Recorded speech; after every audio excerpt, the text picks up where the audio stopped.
They say when you hit 30, you're at the best and wisest year of your life. Right now, if you cut that in half, that's 15. Half of the best, half of the wisest information of your life will be dropped in episode 15 of FNTASIA. We're here. It's lit. It's sunny. And it's vaccinated vibes as well. What is up, boys? How's it going? Moderna gang. Let's gang, go. Moderna Let's gang. go. Levin's all if you're watching, UK, like left out. Oh, sorry, I'm not accustomed to the vaccinations you guys have available. Where's Levin? Where is he? Where's Levin? Where's Levin? Welcome back. Mark. Thank you guys. You know, I was on a hiatus. You know, pods back. That was a rough Fighting intro crime, for bro. me, SHYO. You know why? Was it? Because in like a month, I'm turning 30.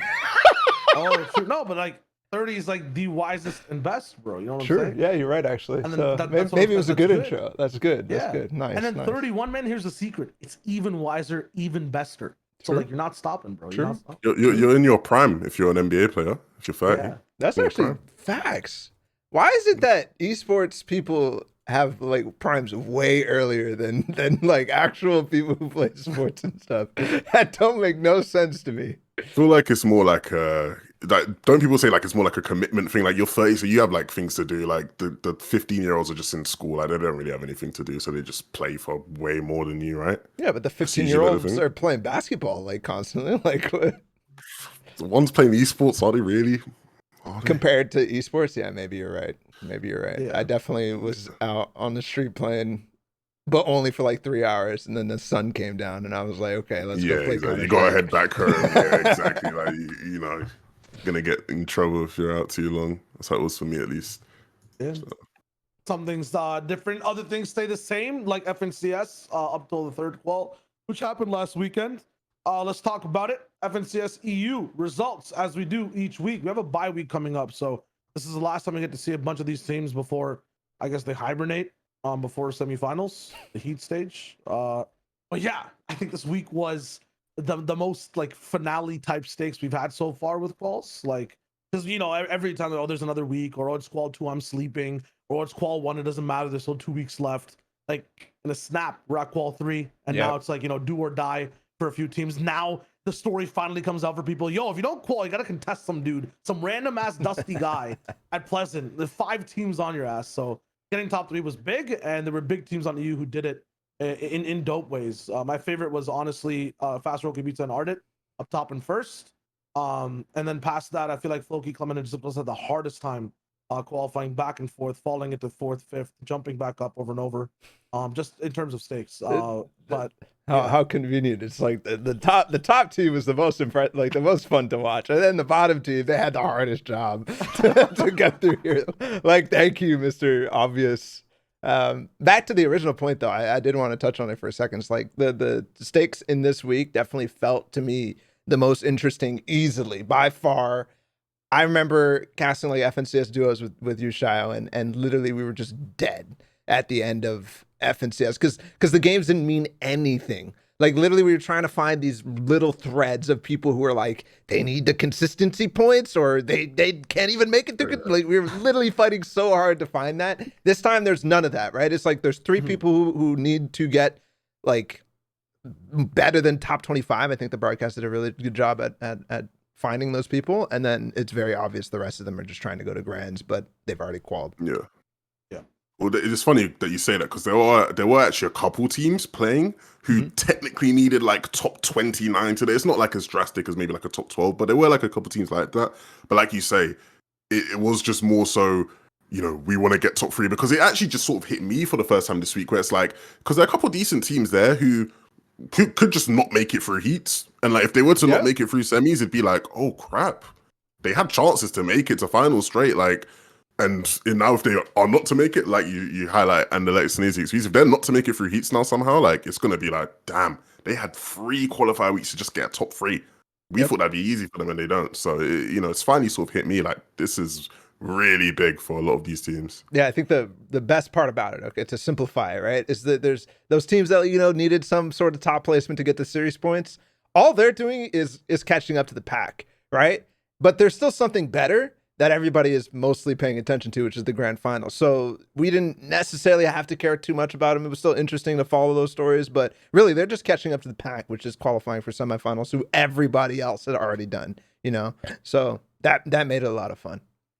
Yeah, and if you're French, you definitely want to skip semifinals. So these, you know, and anyone was trying. We love the French. We love the French. We love the, we love the French, man. Nah, I mean, But to be fair, that's sometimes sympathetic ISPs towards don't, them, right? It's just like Fleas Orange or whoever the hell. Well, the look, ISP was. free the team in third, right? Floki, Clement, obviously they weren't playing with Decyptos last season, but Floki and Clement didn't make it through heats, and it wasn't even because of Orange. They were in that Orange heat, but it wasn't because of like internet issues that they didn't make it through, from what we know. So it's like them getting the auto qual is huge. Like they've shown to us that they might not be able to qual through a semi-final. So like, you know, yeah, one of the French teams that maybe got a bit lucky in terms of like they get to avoid all semi-final drama. I also don't even think that that's like their first heat that they missed. I think I remember Clement and who was he playing with before? He was a god. I love that duo, Clement and whoever. They missed in duos, if I'm not mistaken, as well. Did they? I think Clement made it to every single finals before. Oh this no, one. you're right. Yeah. He was one of those guys last season in the reboot round, right? Yeah. Okay. Well, anyways, I think that team, like specifically talking about Clement, Decyptos, and Floki, they are. I've realized this week. They are the reverse 2K Day and Miro of EU. I don't know if that's like a fair judgment. I feel like it is. I feel like they're slightly less explosive because, you know, they don't have Day and Miro, but they play the same way all the way through low ground. They're really not taking any massive risk. Their positional play is very good. Not anything crazy bombastic either, like you would see from some of the other positional teams, but they get somewhere solid and they make it through, and they're somewhere consistent too. And that leads to, without the explosiveness, to barely eking it into top 3, but not at the top where you would really, really want to be. I think they're like 2 seasons removed, reverse Miro and Day, because I think one of the only reasons they're in it is not just, you know, that type of play style, but like the old explosiveness that reverse Miro and Day used to have, where, you know, we were talking about the issues. There's one dude left and he gets like a bunch of eliminations. I feel like if Decyptos is not on the squad, they just don't qual for anything. Like if they had anyone else, half the times in these games, like he's the clutch man. He's the guy rolling in with 7 or 8 elims. I understand, you know, the entire team is rolling up and getting the spots. I forget it's Floki's the tarper for that trio, right? Rolling in. Yeah. So it's just every time I watch, Decyptos is the one that's usually last alive, and he's last alive with 4 elims, turns it into 8, turns it into like from a top 15 to a top 8. So they're very similar to reverse, especially I think in the explosiveness, but like the old style where they weren't as, you know, consistent as a team, so to speak. It's funny you say 2 seasons removed. So is this SHYO saying he thinks they're going to be FNTASIA champs? Possibly. Okay. Because I'm not saying they're bad by any means because of that. It's just the style. They're still very good. Yeah. Possibly. This is a weird week. Sorry, Levin. Like in general, because they weren't dropping, or they were dropping Slurpee, right? They're dropping Slurpee, yeah. Benji, Matsoe, and Umplify were back. It's like they completely switched off of their drop spot and still did well. This is weird to me. Yeah. But it's the strats, right? So like it's obviously just because banking on the fact that Benji might not qualify finals and they could have a free spot there entirely. Like why go through the grief of landing Pleasant? Are you saying in terms of like they want to avoid all smoke completely, and so like they wanted to be a team that auto core. They knew they can't do that contesting Pleasant. And so now they're just hoping that Benji just doesn't qual at all. Is that what you're trying to say? No, I'm just saying they're operating in terms of like free smoke in a sense, where it's, you know, they see a chance to qual and get into the money, right? Skip the stage where there's maybe not even Benji, but some other BK or random trio coming up into Pleasant Park. If you can skip that, if you have the chance to, you take that, right? Like this is one of the things Quals allows you to do. Some people qual, some people don't make it in a week, and suddenly this drop slot open. Why not take it? Because conditioning, we kind of learned, does not work in this type of format. People are just diving into their spots regardless. So they just left. I feel like it's a smart decision. And then now I feel like they might, you know, run back to Pleasant because I don't think anyone wants to take Kuriachi over at Slurpee. But it's just like, you know, they're exploring a timeline because if Benji doesn't roll through, they have a spot. If you get into that 33 lobby, there's bound to be some type of spot open, especially if you get in there early, right? You get to be like, yo, I was here first. This is my spot. Good luck qualling. You guys can do whatever you want to do. Like, you kind of have the first move. It's not even So- like it's not even like you know, like they're actually claiming. It's just the fact that they're there first. When the people come through and they look at the map, they're going to be like, you know, psychologically, they're just not going to look at those spots. They're going to Exactly. be trying to look for something else. Yeah. Yeah, it's almost like they sort of played their hand in the sense of like, you know, cool, they laid on the cards, right, we're through, and it's like, now Benji's there sitting there, oh crap, well, now we actually have to make it through semis, right? Because the talk before this week was more so, yeah, Floki, great trio, but against Benji and Pleasant, it's not been going too well in whatever third-party competitions, whatever scrims. So now the fact that like the team that in theory was less favorable at that spot when it comes to a contest is the one that actually has it confirmed in finals is like, I think that is a big mental thing for Benji. I don't necessarily think they'll have a problem making it through semis, but that is like a factor that will play in. I think So they might have a do problem. I also think they'll have a problem. And then if they do end up at finals, I think once again, Floki will not land Pleasant. Like, they'll find a way to have a different spot. Yeah. So they don't need to. Yeah. As shown, but no, yeah, I think that they might have a problem. They had Benji, Umplify, Matsoe to move on to them. Kind of, they had uncontested Pleasant, and where did they place? I'll go to it in a second since the end game ends. But like, where did they place? They didn't do well at all, and that's been a theme, you know, with Benji in general. That's the same thing that happened at Doom's Domain, where as soon as it became uncontested, they didn't really have a plan. So yeah, I think that this is actually really smart from Floki, Decyptos, and Clement. Like overall, I think very, very, very smart from them to do what they did. And I think there's a couple other teams too. When we get to them, I'll mention it. But thinking about how the teams are going to make it, right? Because it's only top 3, so it's very, very easy for you to be like, if I get top 3, there's only 2 spots left for the team that we're really focused on not making it to get there. That's like the better way to grief, right? Is to take one of their spots, essentially, which is counterintuitive. But yeah, I do want to call out the fact that Decyptos is a monster in this tree. Like, this guy is insane. The first game clutch that he had, and then I think it was up there for a second. Like, he got like something like 6 elims by himself for a majority of that end game. I think that is something that they rely on a lot. But it's been consistent, which is really good. I don't know if it's going to be consistent enough, especially when there's top teams. Well, yeah, I think when you look at what they had before in NAE Cash, that was sort of the issue that they had last season, from what I remember from Heats, is like their games, you need somebody who has the ability in an end game to just be able to just get you a refresh, get you some limbs. You need to have someone that you can trust and rely on to do that. NAE Cash wasn't that for them, and Decyptos, like from even back when he was playing with Putrick and Hen, right? Like, that was a big thing about that trio specifically. It's like all 3 of them are these crazy sort of mechanical players who just have that ability to pop off, frag out.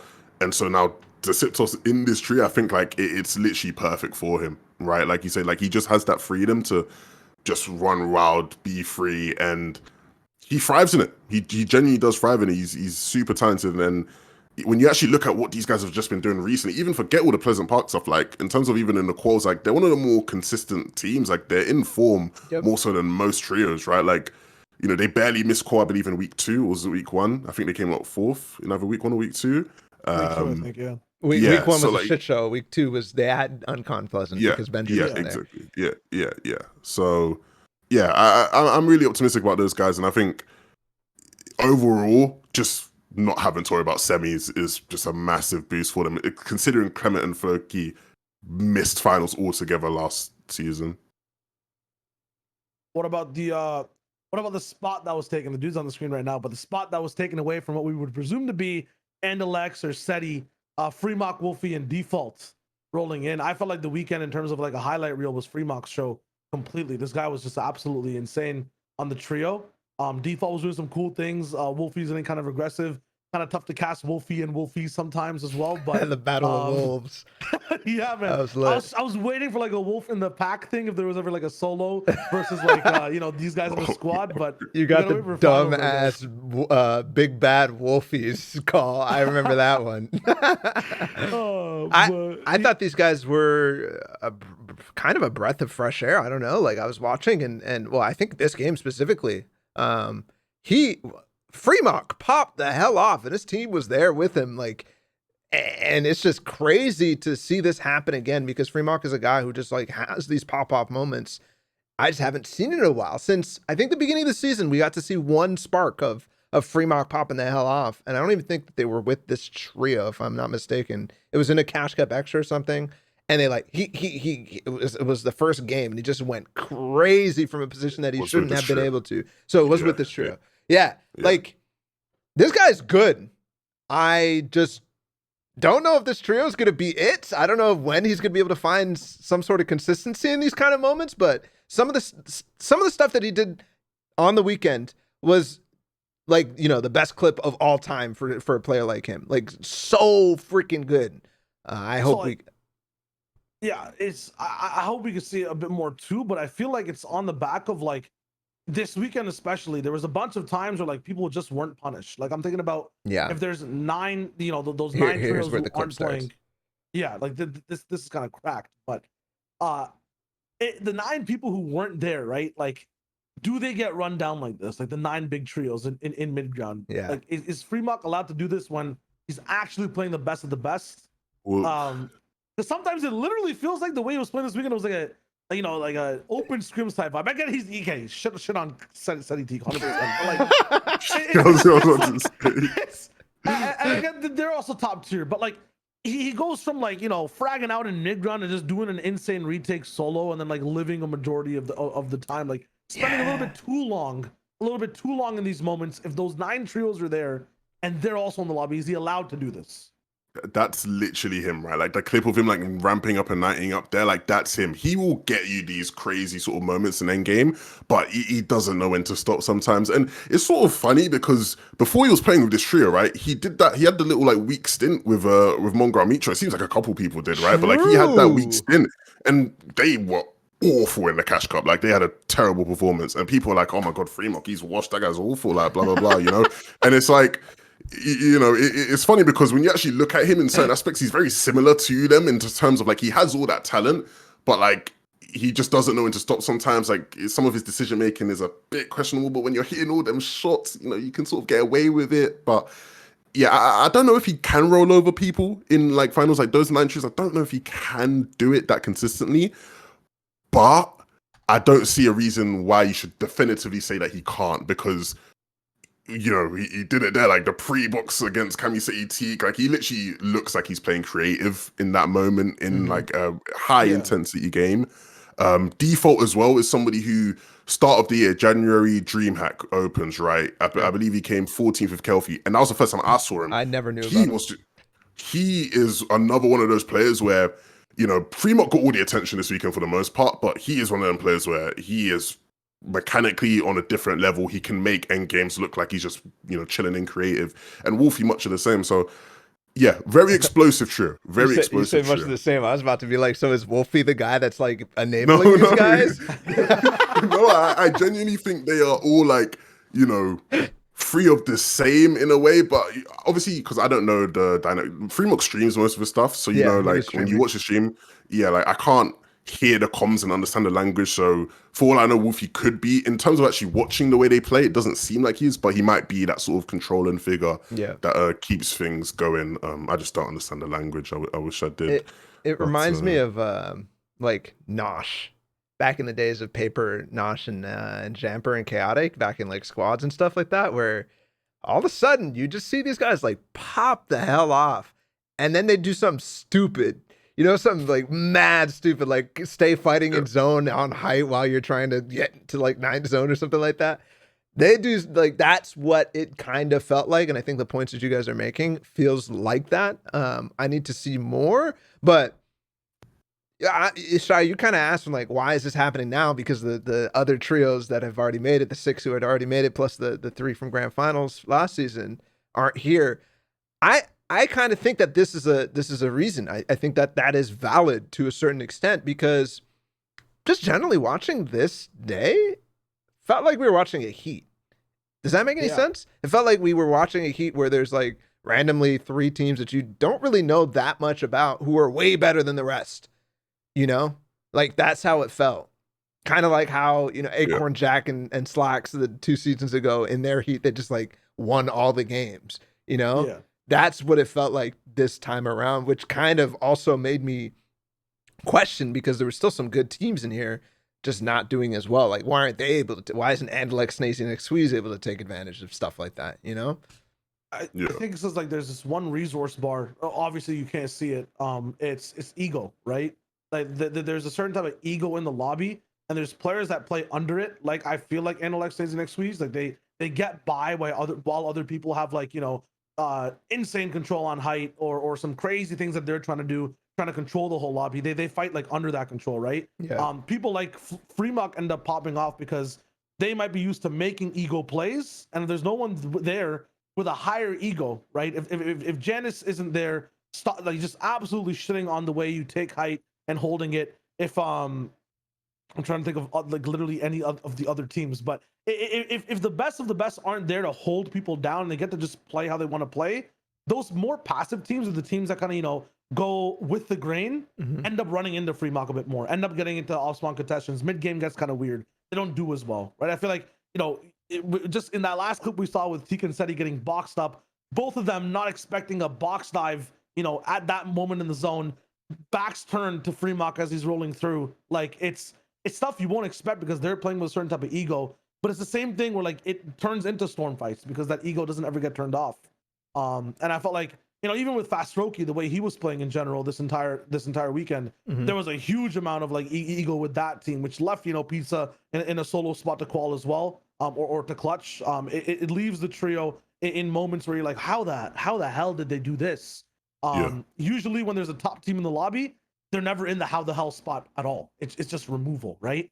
But once they get to live a bit more, once that resource bar is kind of different, the whole Heat feels different. Like, you get crazy wacky plays, you get people allowed to move around a bit more, and then you get the top teams as a result, you know, getting moved through and taken down because it's unexpected aggressive shit that you would not expect at this moment in round 3, right? Like, you know, these top teams, they're formulaic. They're very, you know, we know what's gonna happen. We're gonna play with it. It's gonna be sick.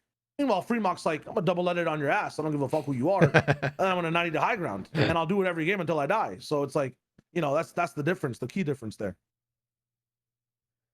Yeah, I think it's funny that you mentioned like Pizza and Ardit sort of being like that, because they actually have sort of come up and are known as like creative warriors in that sense. So they definitely come from a place where that ego is a big part of why they're, you know, sort of successful or have gotten to the stage they're at.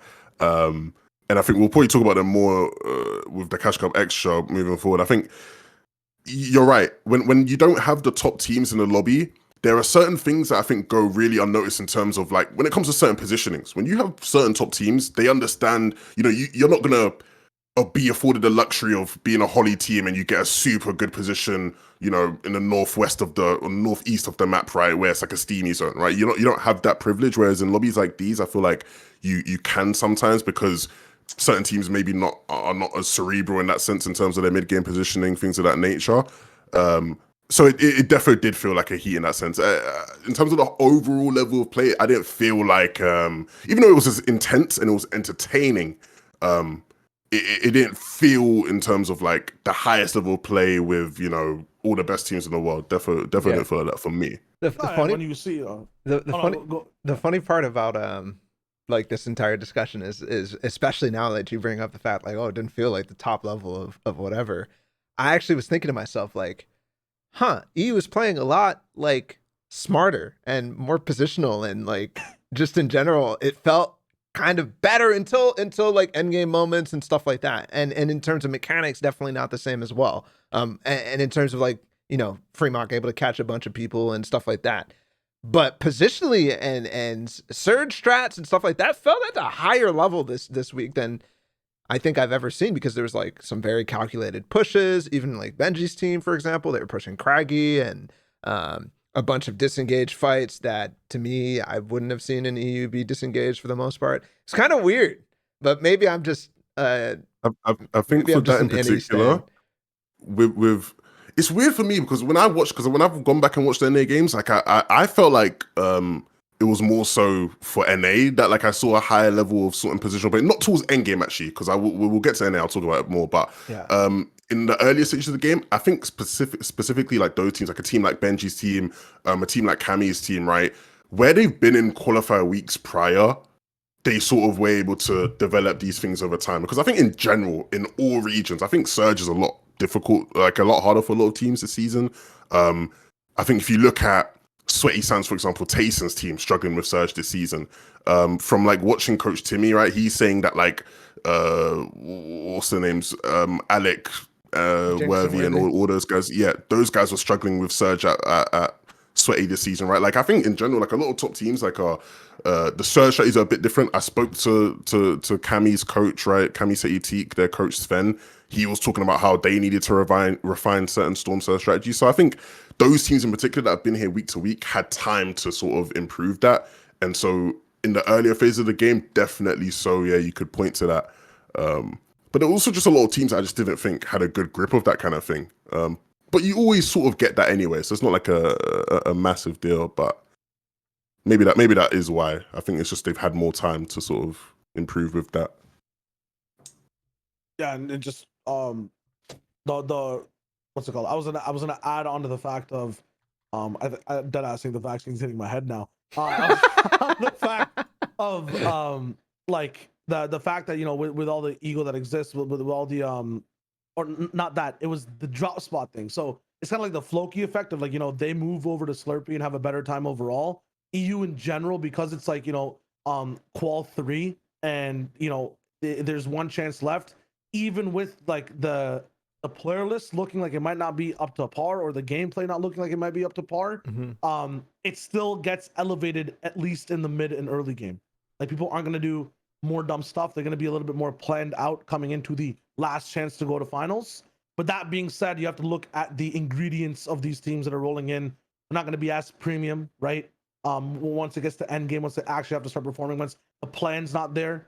I definitely feel like people planned out a lot more. But at the same time, the people that were planning weren't as good as you guys did. So the combination of both your opinions right there, that's how kind of like everything dives down. Do you think people more planning, or do you think they're just being more conservative because, like you say, they just want to be a bit safer? They understand it's the final chance to get an auto call spot. Balla reminded me mentioning the Benji push on the Craggy. That felt like it was like formulaic. Like, that's something they thought about beforehand for Pleasant, right? So there's a little bit of that. The planning from Floki on how to move around with things. Andilex switching up the way his trio drops down on the caddy as well, based off of last week's results. There was a little bit of planning all around. But at the same time, yeah, being a little bit more conservative, because, you know, it is the last week. You want to get top 3. You saw it faltering by game 6 as well. Things started to get a little bit more freaky early and mid. But then, you know, it's yes, to answer your question, yes. It's funny because they did it without qual money. They made it all with qual money. Weeks, that's man. crazy. Why do we have a console cup? Put the money in the weeks, bro. Come on, man. Crazy, man. How do people not realize that the money is in the weeks? Like, there is money in the weeks. There's $3,000 in EU in the top 3 for all 3 players in the weeks. True. So you call for finals for a minimum. Use your brain, man. Like, just make the connections. This is why these are the people, right? The people that complain about the weeks are the people that like The Last Jedi. Oh, I have no brain. Expectations conversion. I can't follow a script. Like, sorry I had to put that in there, but like, come on, man. Like, it's Where's The Last Jedi the last one? No, the both of them equally. Actually, don't equally. Like, The Last Jedi is the one where, like. Okay, it's not the last one. Good, because I was gonna say, screw your fucking shots right now. That was the second one, man. Where like that one was ass. Odd movie. Okay. Was ass. I don't remember it. That's how shocking it was. They did that was the one where he brushed off the shoulder at the end of the like. Like Luke's a ghost, bro. Oh, that was awful. Oh my god, that was awful. I feel like I only remember like the third one was bad as well. I feel like the third one wasn't that good. Shit too. I'm sorry. That was like the one with all the syphilis at the end, and I was just sort of like, how did we get it? Like, everything's just like, I am Iron Man, and then like, well, yeah. like, bro, come on, bro. Like, I get it, Disney. You know, you have a formula. It works, but like, let's upgrade it up. Yeah. I for got one more thing about Wolfie, Freemok, and default. Mhm. That kind of goes in the same narrative that we've all said, which is they had this opening towards the Sweaty Sands, Holly Hedges, like what are the mansions called out there? Rainbow Rentals or whatever. They had this crazy opening where a lot of that stuff during the beginning of the tournament was not really contested. Like Sweaty Sands only had one team there. And they were moving through Holly Hedges uncontested. And then they were like grouping up, which is something I don't typically see on these like open loot paths where there's like a lot of space. They were grouping up and then looting everything along the way as the zone allowed them. And I thought that was really sick, but also contributed to me thinking that like maybe a little bit of a fluke with all this stuff that they're getting. I think starting in game 4, it stopped being available to them. Somebody else started coming, but yeah, I think that was a big factor too.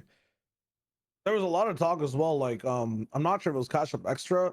It might have been, but like the loadouts people were getting allowed them to do so many different things, and I feel like it's not talked about that much in the season. Like the type of loot pads people are rolling with, like people getting gold pumps off spawn, having like purple pumps on the whole trio, where like you have someone at retail who's gonna have a fight, just rolling in with makeshifts.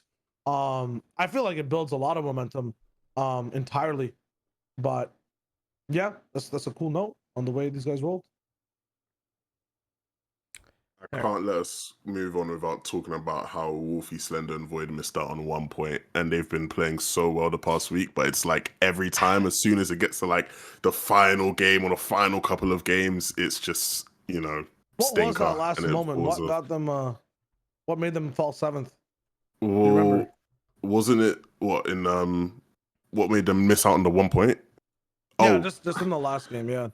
I don't How did remember they- in how did they go particular down? because that was the game where like everybody except for Freemok was up. So like Obs have 2nd place to 9th place all in the end game at once, and it's like you can all criticize Obs a lot, but like who do you watch at that point? Like I feel like it was sort of like who do you watch? So we didn't actually get to see what happened with them in terms of how they fall, but obviously they do fall 7th and they literally miss it by 1 point. And it was almost heartbreaking for them because it's like when you look at where all of these guys are sort of coming from, right? Wolfiez missed FNCS last season playing with Saber, Lecce. And like I was one person who sort of highlighted a lot the fact that I actually thought he had improved last season a lot coming back from his injuries and whatnot. It's just trio situation didn't work. Void was in that trio with Passive and Bafor, who looked so great in the preseason, go into FNCS, steamy stacks, stinker, they sort of fall away. And then Slender, the Portuguese Magnificos, FNCS, one of the only teams to actually win a game, but not really place that high, but showed potential. And then it's like, wow, these guys all playing together now. It looks all great. They're so close. Oh my God, they're actually about to auto call. Who would have thought? Last game. Nope. Yeah. Doesn't happen. Happens in the Trio Cash Cup. Going into the Trio Cash Cup final game, 2nd place coming into final game. Oh my God, they're in the game. Blah, blah, blah. Fallout. No, finished 7th place, 6th place. Cash Cup Extra, similar thing. Oh my God, they're actually doing really well. Oh, best team on the day. Oh no, Henjan is Chapix. Yeah, we're coming in 1st place for us. move aside. Do you know what I mean? Like, I feel like they're getting so close just to like having that performance where you think, yeah, this is a legit trio, and then it just falls away in the final minutes. Dude, all heartbreaks aside, I think everything, like, it is an improvement curve, It's all been really good over the last week for them, and that just makes me more hopeful for them in heats. Like, everybody else's heat stocks are kind of going down, but theirs are rising because they come to me. I was like, no, I at the beginning of the season, I was writing them off. I'm like, oh yeah, another Wolfiez trio. Like, let's go, freaking. Yeah. But now, especially with watching how they played and the amount of not only pop-off potential there was, but also consistency that there was, which is not something you usually see out of a Wolfiez trio, is very, very nice. So yeah, sure, they missed out by 1 point, but how are you gonna, like, in general, like, these guys played more consistently than them, right? And the last game they did very well. So it's not like a matter of, it was only 1 elim too. Literally 35 elims. That's harsh. That's wait, isn't it? Oh no, it's 2 points for elim. It's literally half an elim. It's harsh, man. It's really harsh. Like, that's brutal. But it's also if Floki, Clement, and Decyptos like don't like, even if they fall one placement less in that last game, Yeah. Wolfiez calls as well. So like, It literally happened to Floki, Clement, Decyptos last week or in week Yeah. 2. They literally missed it by like the Okay, one. so final it's elimination. deserved Which one then. would you It's want to play? deserved. No, it's but not deserved for Wolfies. But it's like Better. it's just they passed on the bad luck. Do you know what I mean? That's what it is. It's just not their time, bro. It's just not their time. Yeah. Now more content from the Heats, right? Depending on this is the other thing. People aren't like. I guess we can talk a little bit about how Heats are structured. They're gonna be more stacked with just 3, right? Like we were rolling in before. It was top 10 in a Heat that had 6 good teams, right? Or like top 8 in a More Heat that had stacked 6 and good less teams. stacked though, because all there's 9 teams or sorry, 12 teams that are not there. But the thing is that now in each Heat there might be like 8, 9, or 10 teams that on paper deserve to roll through, and it's like, okay, this qualifies. You know when we're trying to search what Heat to broadcast or what's the Heat? It's like you look at the top names, it goes down past how many can qualify sometimes now. Mm-hmm. Like in EU, it might be 8 teams, 9 teams, and 6 spots. So in that sense, Wolfies or like people like Wolfies, Setty, Cammy, Teeq, they still have a challenge. They're gonna have to at least usurp 3 teams. Whereas in past seasons, you're talking about the Acorn Jack effect. You're talking about like, there's 4 good teams in a top 8 scenario. Resident sleeper, like we all know what's gonna happen. Maybe one gets flopped over. But now the flop potential's there, and there's more teams. So I'm actually excited to see how Heat's going. I'm worried as well for Wolfies, for Teeq. Not as much so for Andilex. I think they have everything rocked down. Really? Kind of surprising. Yeah. No, I fuck just feel like that. That's bullshit. Really? Hell no. I think that they're fine. Hell I think they're actually no. fine. I think I have way more faith in Setty, Cammy, Teeq and Slender, Void, and Wolfies than I have in Andilex, Snazy, and Squeeze right now.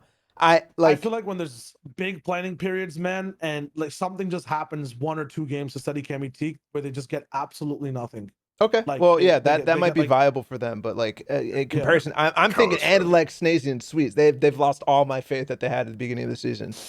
All of it. Everything that everything that I said that they had to work on has gotten worse. They're on height.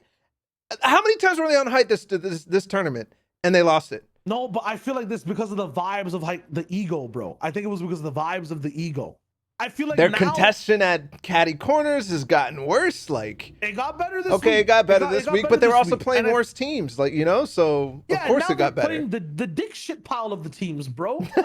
now there's 12 teams that aren't there that are really good. Yeah. I feel like I'm thinking about the fact that they need to get top 6 in a situation where 12 of the biggest threats aren't there. Especially in the end game.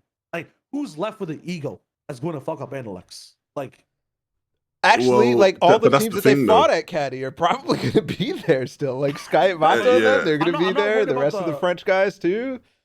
Yeah. But even then, right? If you're looking at how they've performed off spawn in the past couple of weeks, and you're like one of them sort of stinker teams in the Heat, you might be looking at them thinking, I could have that. Like, yeah, sure. Give me that. Yeah, do you know what I'm saying? I'll be like, I'll say that. A stinker team rolled in this week and got bopped. They literally got bopped. I think literally 6 out of 6 games or 5 out of 6 games. They just got removed. I don't remember who it was because that fight was so uninteresting. But yeah, you're right. It might have been Maestro, but I remember watching them the first 2 games and they just got destroyed. Yeah, like and the split was a lot more respectful though this time too. Like I actually think that they were splitting off of each other and not necessarily fighting every time. Like they were just leaving towards Weather Station. Compared to the other 2 weeks where that shit was not respectful, man. That was like hell nah. Vato did not want to share. My man. I'm not selling my stocks though. I feel I'm not selling all of my Andilex stocks yet. I am selling them all for grand finals. There's dog. You're gonna get Here's what you got to do then. Okay, if we're going on the stock thing, you buy more for Heats. Okay, there's potential for them to do very well, get some whatever, but sell all that shit before grand finals. 100%.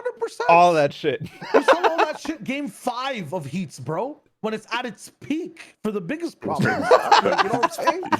People buying in game 6. Oh, I can't wait to see. I think that their fate in Heat relies on the teams that make it into their Heat. And I know there's a preview out there. I think we're going to talk about the Heats, like how they break down next week before they actually happen. Yeah, because I was going to say I'm pretty sure we have the Heats already, but I'm trying to be Unconfirmed and as stuff like that. uninformed as Yeah. possible right now. I'm trying to be as Yeah. uninformed as possible. Yeah. No insider trading going down here. Whoa. Look the Of other course way. not. Of course Well, not. Of course not. Generally, Kinch does a great job of actually getting like who's in what, but you literally never Yeah. know until Epic like actually releases, because who knows, they might have changed the way that they do heats as well. It might not be a snake order or whatever. So I have Yeah, no exactly, comment. exactly. Levin, do you have a Exactly. comment? You have no comment. No one has any comments. I don't know anything.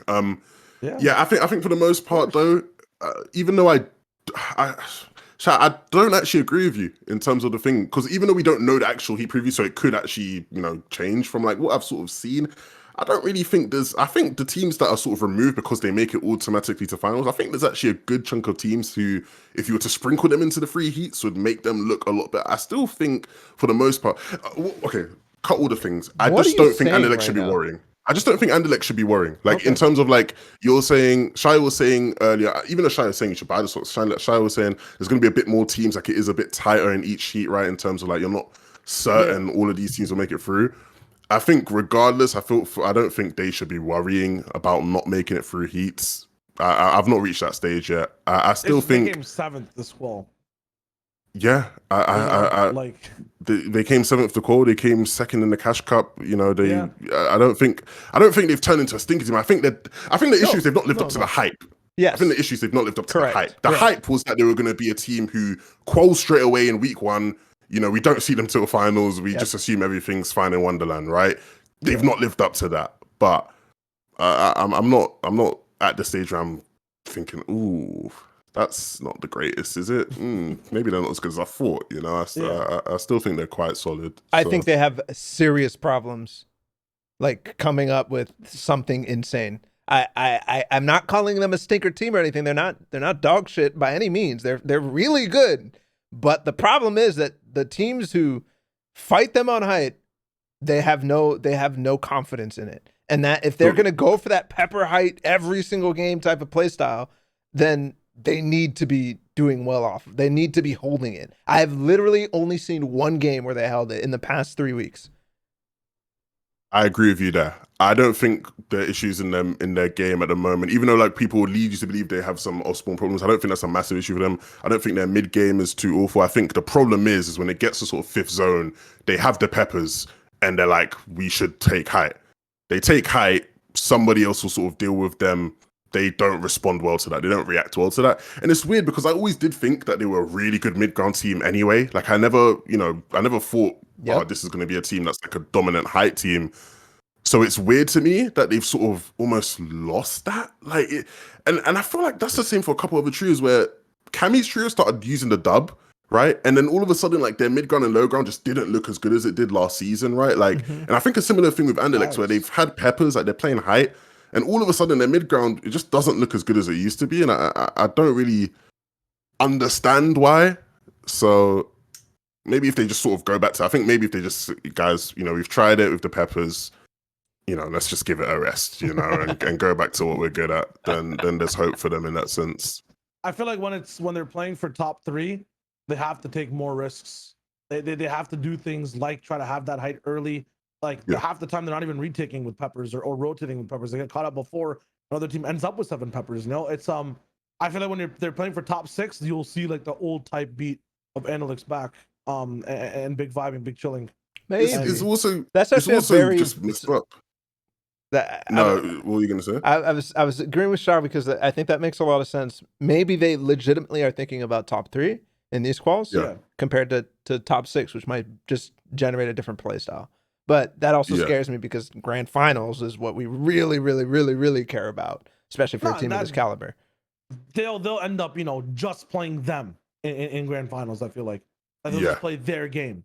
But in quals, if you're going through the stress of, man, I got these boys off spawn, man, I got to make top 3, blah blah. Like if you have like a bar you have to hit and everyone expects you to hit it, that's a different type of feeling. Yeah. And in semis, I think it'll be a little bit more lax because the bar is really not there. It's kind of easily grabbable, especially if they're just playing like they play. Even if they mess up the way they're playing like right now, they can still qual, right?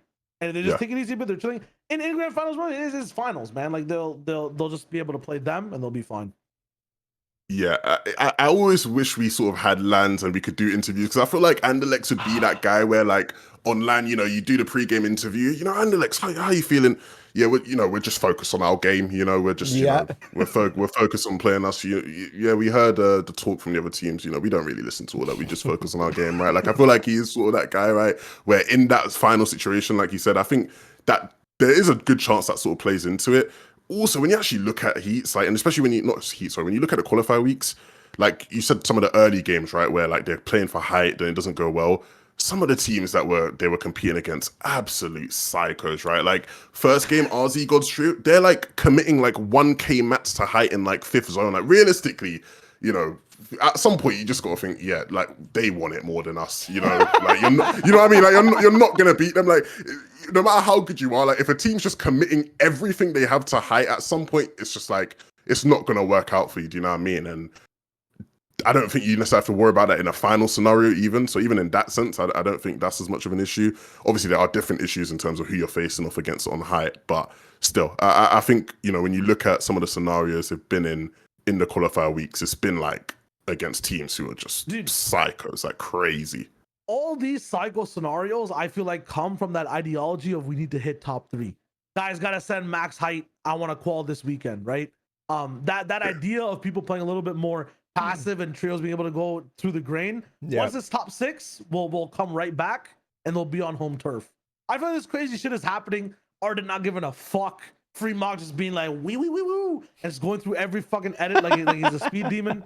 Like it just won't happen as much when everyone can just vibe. But right now it's like we're at a quarter-mile race. Like, that's what it feels like. Like it's just an insane speed race and everyone's like just tuned up and trying to switch gears as much as possible. When we're back to just cruising, man. When we're back to cruising, these dudes won't be losing. Ooh, you got some bars. Okay, let's go. Yeah. I think that, I think that's actually, I think all that idea, like I was like, oh, this is facts. The fact that people are playing for top 3 rather than top 6 or whatever, like going crazy. I think that's just a stupid way to play. I'll be honest. Like we all know. No, definitely agree. Yeah, like, definitely agree with that. Like low ground, like the whole thing, consistency. We repeat the shit over and over and over and over and over because it's true. It is a main tenet of how to play competitive Fortnite. You can't be hoping. Yeah, your playstyle can be tending towards pop-off games, but it needs to be also tending towards very good consistency. Like all the great teams who go for wins and stuff like that. Yeah, those are pop-off moments. But the rest of the games are also there too, I feel like the loot pool is one of the reasons why you also have people who aren't as focused on upping their low ground game and playing their low ground. Like last season, you had a lot of opportunities where, okay, height has bouncers. I was like, no way we're going to be able to get past this. It'll be an elongated fight or they can rotate. It'll be fine, right? Seasons before that, there's a power weapon. I'm not contesting these guys. I'll get booped off by caddy launcher. I'll get hit by this or that. There's no way I want to interrupt the trio that's up on height. This season, though, it's like, I know that I have like a bow. They have a bow. I have peppers, and they probably don't. I'm doing it, right? Or we have the common loadout, bro. Send the mats. It is what accent does Eddie have? I don't even know, but send the mats. I don't care. Like, there's nothing they really have that can stop us, So I think that's one of the other reasons why trios are so much more confident. Also, might be our fault or like the community's fault, but it feels like every time there's a pepper play that ends up retaking height, especially in the first 2 weeks, it's one of the coolest things to watch, and it seems like one of the easiest things to do. And there's so many BK random trios rolling in and just doing it every single possibility. We have 3 peppers, split, okay, go. And now we've grouped the competition for like 5 different people. Like, I think that adds a lot to how the game's played. I was gonna say everyone needs to realize, that you are all fools, and I'll tell you why. We've all been going off like, Mongraal, Mitr0, they can't handle no movement. Next season's the summer season. We're gonna get like 20 different forms of movement. They're back in. They're gonna, they're back. I'm telling you, the Mongraal Mitr0 stocks are low right now. Buy up because next season they're winning FNTASIA. No, there's gonna be 40 shockwaves. Can I go into negative cells, bro? There's no chance. Trust me, they're gonna add 40 different forms of movement, and Mongraal Mitr0 will ascend to the top. But the thing is, bro, you forget they're gonna take away the pump. Where's Mitr0 at? True. What happens? Right, summertime, man. It's summertime. It's always gone. It's always True, gone. We'll be seeing you in true. January again. You know what I'm saying? Like, it's the wave. Yeah. Oh. Yeah, but I think that is sort of a that is a good point you make in terms of like with the way like the actual way you sort of take height and play for height this season, and with like accessible, Peppers man. being that thing, yeah, like it is more accessible to a lot of people. I think in that sense. You think it's It more used to be- accessible? No, we'll I go into think like a food well, analogy, man. Like, not that's okay. Sorry, not that it's more accessible. I think it's more so of like it's more straightforward because even with like shockwaves and things of that nature, like even though it doesn't take that much skill to actually do in practice, there are still timers and things you need to understand. Like you need to know sort of when you go for it. I feel like people with peppers are just sort of like 50-50 is here. You know, you just pepper up and just ramp up. Like, you know, you're not sort of looking up at certain triggers. You're not looking, you know, that guy, he's playing backside the zone while it's, you know, on height while he's moving. Let's shockwave up now. It's just like, yeah, we have peppers, just if run you have up, peppers, you they know. probably don't. It's like height used to be fine dining, right? Like it used to be a very exclusive club. Like it's kind of different to get into. Some people just didn't even think about rolling for it every single game. Yeah. But now it's an ice cream shop. You could taste test a bit. You can look up, right? Oh, this is kind of nice, right? You got the peppers in your pocket too. You're like, why not send it? Like it's possible. What could they possibly have to stop us? And we could win this game. We get so many points. We could be top 3. I haven't seen enough people doing it for me to be like, yeah, I agree with you guys. Because if that is the case, then why isn't there a different team on height every game? You know? There usually is. No, No, it's not. It's the same team almost every time going for it.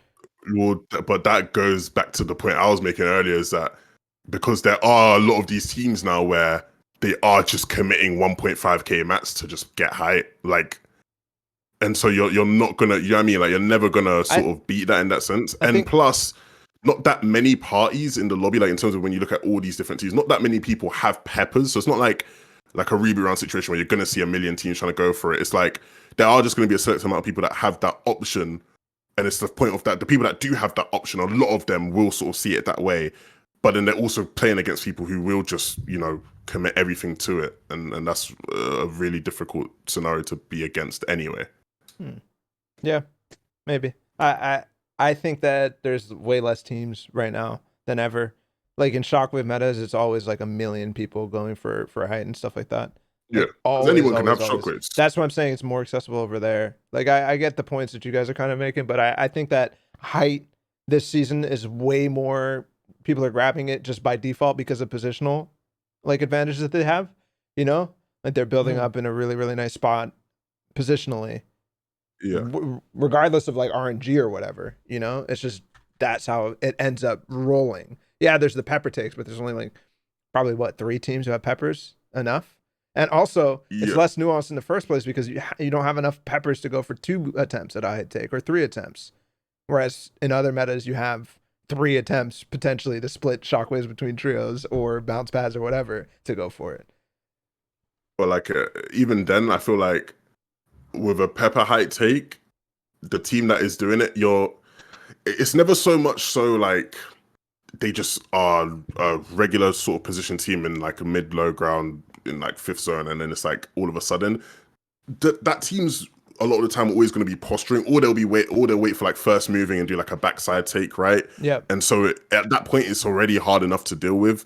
Not necessarily harder than shockwaves or anything. I do think accessible is the wrong word. I think, you know, when you look at the word accessible, you're probably thinking like, oh, okay, anyone can do it. I think it is just more so of like, you know, it's not. I think I just think it's so easy to do for those select group of people that, you know, have the option to do it. Yep. So. Yep. It is an every game type of thing. Yeah. If you have that tool. Yeah. All right. Nice. Who do we talk about next? Because Setty came in Teeq. we still have so many people to talk about. 53 minutes. All right, we're chilling. Keep going. If there is anything like major, Chicos Diaz, Granjo, maybe. No, I don't have anything to say. I definitely think this team is somebody I want to talk about. This team as well, and then Umplify and them, and then I think some off like leaderboard stuff. For example, 4ZR, Nate and TAYSON. Nate and Tate, yeah.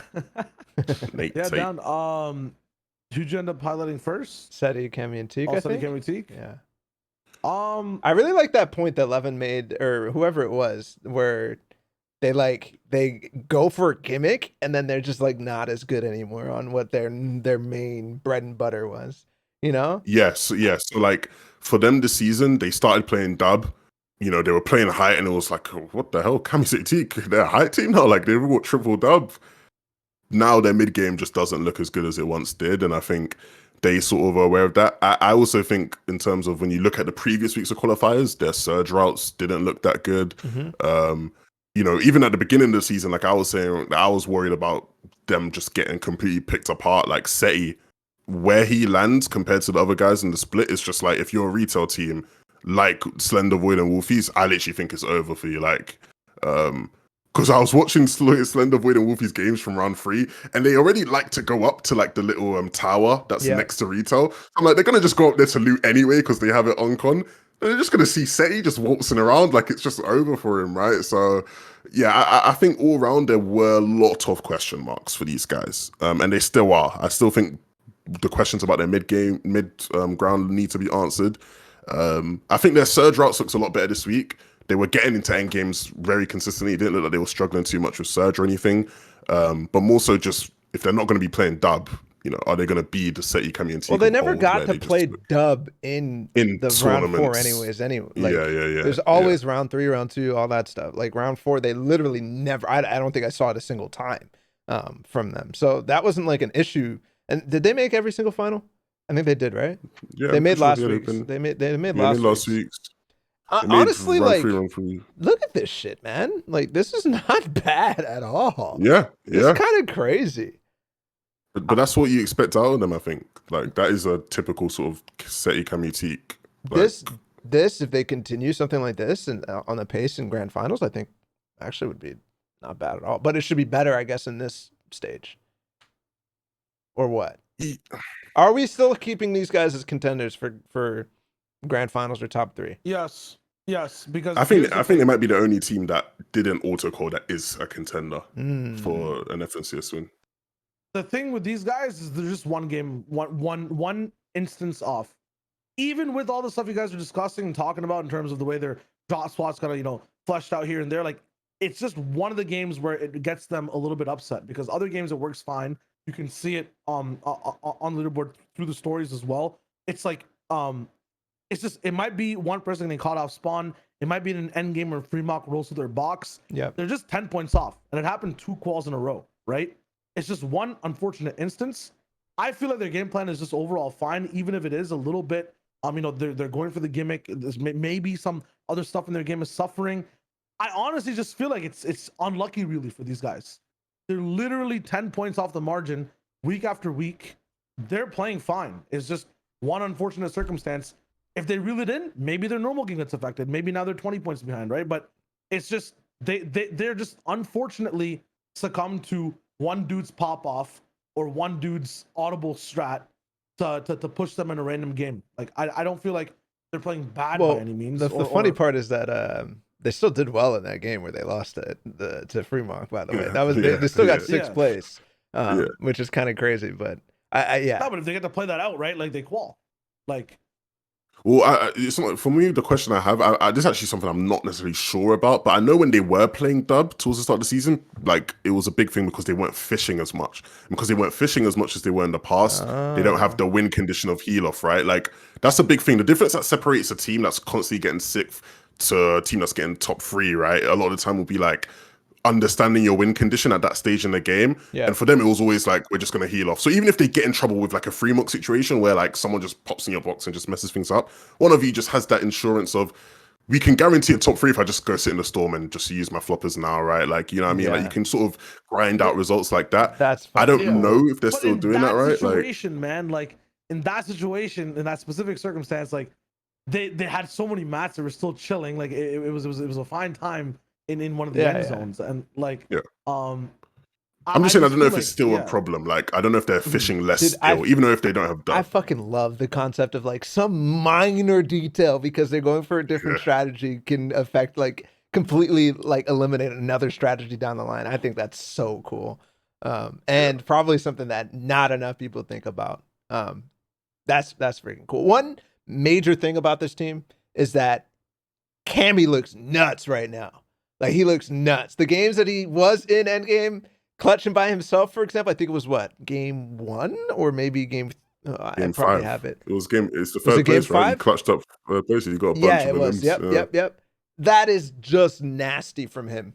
Just Yeah. nasty. The way he's layering away from people, dropping them down like a full trio. He's literally picking them off individually by himself, like getting away from them at the same time. It is so fun to watch. And I think this might be his season where he's the guy, which surprises me because I would put Teeq as the star of this team, but it's not right now. From what I'm seeing this season, it's Cammy, because I had the same thought last week. I think a lot of people, even with Teeq, considering like what Teeq is, where it's like Teeq hack, blah, blah, blah, I think a lot of people sort of underrate each of their sort of individual ability in terms of just how skilled they all are, because their playstyle has been one that they're always mitigating risk where they don't have to rely on, using their mechanical dominance in fighting situations. We saw it early in the season, right? Setty having great solo performances, right? It's not something you'd, associate him with. Cammy, this weekend sort of popping off, getting a bunch of limbs. Like, this is a team where the one critique of them, even when they were doing really well, they don't get enough limbs. Like, he's literally showing like we can do that. And I think in particular with Cammy, it's like, yeah, I think people sort of have always rated Teeq sort of above him because of the other achievements and dream hacks and whatnot. But he's just as insane, I think. I've always just felt like he's just as insane. I feel like in terms of when it just comes back to like individually popping off or as a team, they just need more time. And when stakes change, they should be fine. And when it's finals, that interesting point you had on terms of, different win conditions, they'll have access to a little bit more room to test what they want to do, either which way. Will they though? Will they? I feel like, yeah. We don't know I that. feel They like didn't. They didn't have that last FNC. Well, they did on day 1, but day 2, we saw what happens when a team realizes, hold on a minute, we don't need to give them the space they have. Oh, yeah, I think people are more likely to do that now. Yeah. Like, nobody's gonna fucking they might try to fuck with the top, like try to split them off individually, but nobody's gonna come like con them. Is that what you're? Well, we saw with Cubex's trio last season that they were willing to do that. Very willing to do that, to actually con them and just completely just triple land on one guy and just fuck it all up for them. I know for certain that they were scared of that this week with Wolfiez's trio, and I'm pretty sure they had things in place with Setty where they were like sort of like cautious with him, like get him out of his sort of area faster so that there's no chance like retail can deal with him. Like, I know that that's what they're sort of thinking. So even if it doesn't actually come through, it is something they're thinking about. They clearly are sort of worried about that, it right? Sounds like fucking Setty's like a spy, like going into the mafia. It's like, oh shit, no, get him out. They know they're on get the CI out. Yeah, they're on to him. He's a what's it called when you have like your like identity, like your alias that you're going by, like when you're undercover, like your cover. That's what it's called. No, but there's a cooler word for it. I know there's a cooler word for alias. it. Code name? There's no shot. Man. Just forget, man. I'm trying to think, man. Secret identity? Oh, man. All right, whatever. No, He's looking it up. Who were the rest? I think that I was pretty hype about Jachu? Yeah, like this team, I feel like they should be way better than they are.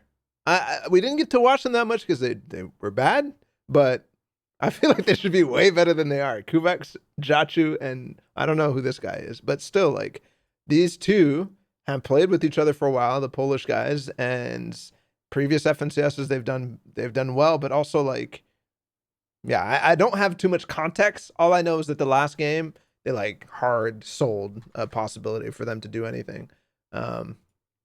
So does anybody else feel that way, that they should be better than they are, or is this just like a? For me, they're just hit or miss. Okay. If I ever see them do well, I write them off the next week. Deadass. Like I just don't. Because they had like a good performance on Qual 2, like relatively well.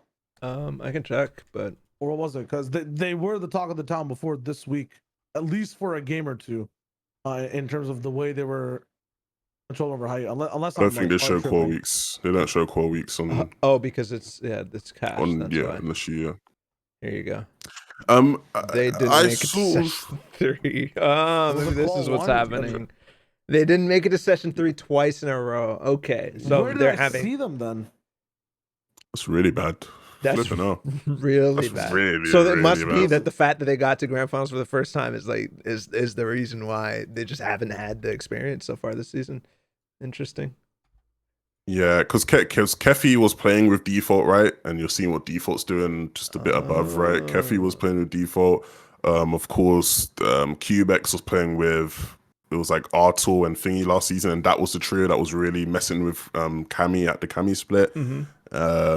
And then Jachu's just, why don't I know? I know Jachu, but I just don't know what trios he was in before. He's And, just why like I know on him, these but- mixes of Polish. Yeah, trios, like, you know? yeah, exactly. He's just been a guy that's sort of, around. He's the something. Polish Phil. Like just throw him in any Yeah. Polish trio. Are you trying to say is he the Polish Shinken? Is that what you're trying to call him? The guy that just gets ragged around. Oh yeah, we need one. Yep, Shinken. I forgot come along. about Shinken. Holy shit. Shinken.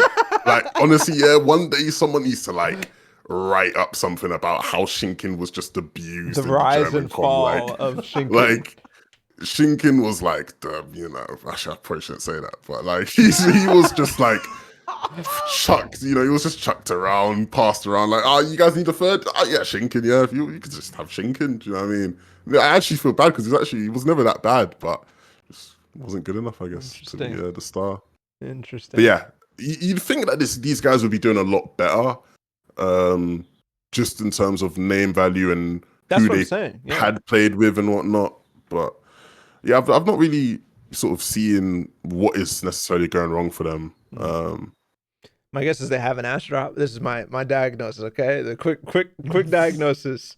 They have an ash drop and they're going to endgame with shambles every single time, and sometimes they make it through and sometimes they don't, but if they do make it through, they're not getting past, a certain plot. That's what's happening. Oh, they did get second in the first game, but still. Ooh. Yeah. Oh, that was the game with the 1,500 mats invested on a height. Well, that was funny though, because that team, RZ God Restretto, they killed Benji. Like they 3v3'd them and just dominated them, and then they went on to win the game, so they got like a buff off of that. But anyway, They did actually get a buff of that. Yeah, they're just like a really will commit anything to height. Romania's not necessarily been like a big region in Fortnite, especially in EU specifically. So it's nice to see a good Romanian trio that exists, right? But their style is very, very questionable in certain aspects. Like they will just put everything into height without thinking twice. I like They're good, though. how it's just like one game you see them and you're like, oh, okay, this is them. This is their style now. This is what they do. This is the gimmick. No, but like you watch them in round 3 as well, they're literally the exact same. Okay. In most of their games, they're like that. And you can always tell like a really psycho hype team by like their match history. Like they're 9th place, they have one first place, the rest of the game are like all dying around 22 minutes. That's a team that's just trying to psycho hype. Like a lot of the time, you could just sort of see that from game history. There you go. That's the quick diagnosis from Levin then. That's a quick diagnosis. Like you can always just tell a hype team. Okay. I feel like in terms of like big names that were expected to do well, I find that more from the next team we were going to talk about, which was Kiku, Stram, and Futric, more so than Jachu, Kefi, and Cubex. How did they come 13th?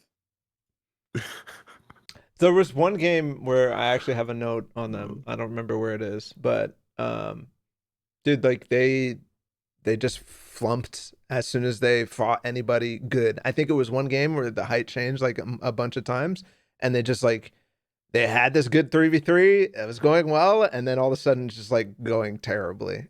That's how I felt about them many times throughout the day, I think. I just feel like looking at the hype of Kiko rolling into the season, just hasn't lived up to it, so to say. I feel like Revscar's got the better end of the trio stick when it comes to Scram. And Well, they didn't.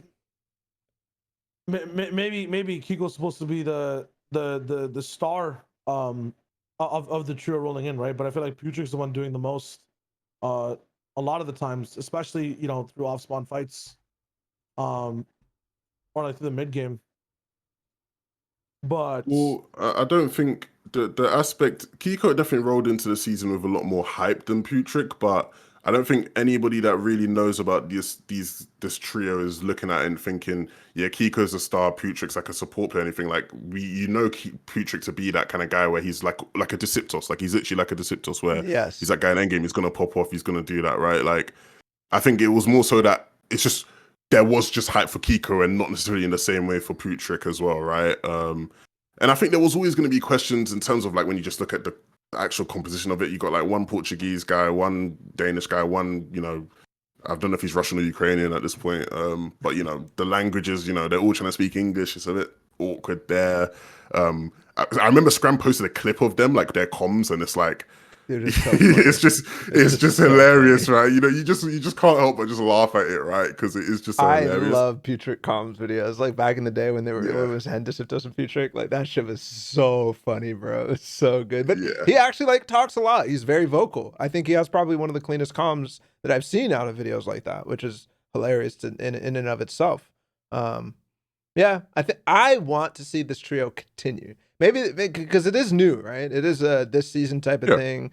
They made it to round 3 every time. I just looked at their stuff, and this is the first time they made it to round 4, and it's not awful, you know. Well, maybe they probably consider it awful. It's middle of the pack in round 4.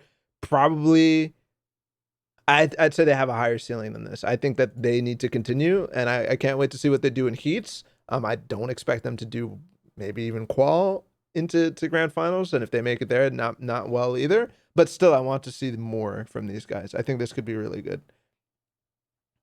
Okay, I would say to you then, right? So like in terms of like judging, you know, whether it's, you know, gone wrong and whatnot. Yeah. Let's look at some of their other teammates and see how the other teammates are doing. So like Kiko, Slender, you know, he's doing well with thing. You know, we just talked about them, like hyped them up. Mosh, I actually don't know what's happening with Mosh. I feel like he just disappeared. Maybe apologies, Mosh, if you haven't, and I'm just like completely forgetting about you. Scram and Dretta and Rescard looking a lot better. You know, they got the better than the sick there into finals. Putrik, Toos, you know, Toos looking a lot better off, it feels like. Who are they playing with? Who was their third? Wait, I need to check this. What? Oh, who was their third with Putrik, Toos, and last season? Wait, they're. Oh, I don't actually know who Putrik was playing with. I have no clue. He's playing with Snappy. Didn't Snappy retire? Yeah, he was retired after last season. Snappy retired. So for the most part, all of their former teammates are doing like a lot better off than them. So you could, I'm not saying it's a failure, and I still think, you know, it's new, you got to give it time, whatever, but like, it's not like, they're not performing at the level that some of their former teammates have moved on to perform at so far. So there is cause for concern there, definitely. Yeah, maybe. I just feel like the other, like it was very obvious that the other teammates got the better end of the stick, you know? Like, oh yeah, I agree. I still think that individually, each of these guys deserve to be on a good team, and I think that this team could be it. Like, it's just a matter of figuring it out within them, like the language barrier and whatnot. Maybe you're right. And honestly, I bet you internally, all these issues compound to be like, actually, no, we're gonna break up after the season. Like, from what I'm hearing, and in general, just like the 3 players, like in this fit, maybe. But yeah, Umplify. Yeah, you want to move to them? Yeah. Sure. Okay. Anybody else want to go, or because I have words for this team. I don't. ISO. I do not understand how they get uncontested pleasant and have no good solid plans for every situation. This is probably like the 4th or 5th major profile team in FNCS that goes cons and is ruthless with that shit. Absolutely ruthless. And then they get uncon. Maybe it's a game, or maybe it's, you know, an entire tournament like it was for them this time. And they shit the bed every time this happens. It's like you focus all your energy on being conned, and then when the situation you want to happen happens, you're not ready for it. It's so confusing to me. And makes me scared. I don't know if they're gonna make it, guys. I don't know if they're gonna make it. This is I'm not selling, but I am very concerned. Like, holy moly. Because the thing is, I just hard agree with everything you just dropped in that ISO play. You know, one cool strat, Craggy is what it is. Their end game just screamed desperation. Like nothing was really organized when they were there. I feel like they just got lucky that people were in a position for them to fight with. They were never really just trying to win games, which is just so weird. Looking at that trio, it's usually wait for a moment to strike and then go. This weekend, once again, just screamed desperation more so than anything else. Like, we have to do this. And the 2 games that they had are the only reason. And those both games were very desperate in terms of the way they were getting frags. It's just there was just no organized stuff going on. I swear, Surge what was an issue at some point as well. It's crazy, you know, how those games went in general, but it's just it's not the same Benji Matsoe Umplify that like started watching. I feel like this weekend at least. I'm not sure if that stems from the con or the uncon, but so from what I know, and it's funny because like I feel like as seasons go by, like I watch Benji less and less, weirdly enough, like, and he's one of the few people that literally streams like almost everything. From what I'm hearing is that apparently he's now like the definitive like caller, like he's like just makes all final decisions. Apparently that's what's like happened, right? Like in this past sort of like week and a half, where he's now the one that always sort of has final say, when before it was like they always did it like committee, like they led by committee a lot of the time, but like Umplify would have the final say on a lot of things. Apparently now that's Benji, from what I'm hearing. If that's not true, someone will let me know as always. But I'm pretty sure that is the case. I'm not worried about them not making it to the finals. I still think they can make it for a heat. The issue I think should be they don't look like a team that's going to do well in a final. They still haven't won an event. For all the like hype and praise that they've received, they still haven't won an event. Whether it's Cash Cups or not, right? Whether it's Cash Cups or not, they've still not won anything to win. And I think, you know, this is a thing I've said for a while now, where it concerns me, where teams that get that level of hype, a lot of the time it's justified because you see they're performing at a high level, they're in these tournaments, you know, they're getting decent placements. But teams like that always at least have that one event win.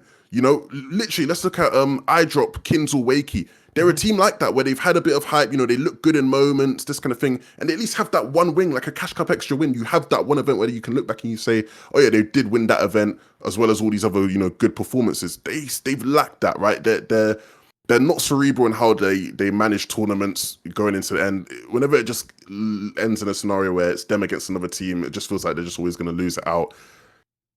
They don't look like they have a good grip of, you know, things like layering and, you know, positioning in endgame when it comes to their tarps and whatnot. It doesn't look, you know, like a top level team. You know, it's weird though, because that's what I thought when I saw this trio form. I was like, holy shit, like they have the next level of layering and stuff like that. It's so strange. Maybe last season was a honeymoon period or something like that, or what, but they clearly, I mean, just go, you saw that clip where just now where I showed that was game 3. Benji like is leading the way. Umplify gets lost. He's way ahead in the sauce. They get dropped down. They get whatever. Benji gets away. Matsoe and is starting the lead now, and they're trying to medkit to get back up. And then Benji doesn't reset the wall, and they get bumped down. It's like so crazy to me that fundamentals like that are lacking. The fact that they even get dropped down in the first place. The fact that people are getting lost when Umplify and Matsoe specifically I've always thought that these guys are so, you know, neck and neck. They're always close. Exactly. Yeah. So how is it falling apart now? It makes no sense. I don't know. I think it's the attempt to fix things because the other weeks have not gone as well, or because, as Levin's saying, they haven't won an event. You know, it feels like when they first rolled in, what's that sport when there's like a ball on a tether? Is it racquetball? I'm not even sure, but like that was kind of the dynamic I saw with the. You guys know what I'm talking about? There's like a pull and a ball. I know what you're talking about. Back and it's forth. Like so fucking funny. Like I still don't know what you're talking about. That was kind of like the dynamic that when Benji first rolled in with the trio, that's what they had, right? Like Umplify Matsoe, it's like Benji got interviewed for you know, a new job and came into the place. There was still fundamentals and things set up to where Benji could apply his own flair to the way things were working already. You know what I mean? And then as the weeks have gone by, they've kind of deconstructed. Maybe they've tried to do new things based on how spawn goes, and they're taking those strats into the end game, right? Maybe Benji's really good at getting them out of Pleasant completely, but then when it comes to end game, they no longer have like the structure available and how they're playing to go back to those early weeks where they look so good on low ground. I think that might be one of the things that going through that filter, they kind of lost like the organization they used to have. And I keep using the word, but it just seems like everything they're doing is desperate now. When they're like, "Fuck, we're finally, you know, we're in this end game now. Gotta perform. Like, something's got to happen." Obviously, over there, Benji's taking lead, right? Like that should be the front man in that type of scenario, in that type of headspace. I feel like yeah, probably. yeah, like I feel like that's what's going down. Just because of week after week, they haven't been able to make it towards the top in Quals. Which you know, these problems are they seem obvious to me. They probably are obvious to them, but then that begs the question as to why you're spending so much time 50-50 when you need to be working on so much other stuff. Yeah, sure, it's a drop spot. You got to win your drop spot or whatever, but like what when does, you know, push come to shove for these guys? Like when are they going to do something? Oh, well, they have no more time. So they have no more time. It's push over. Going to show.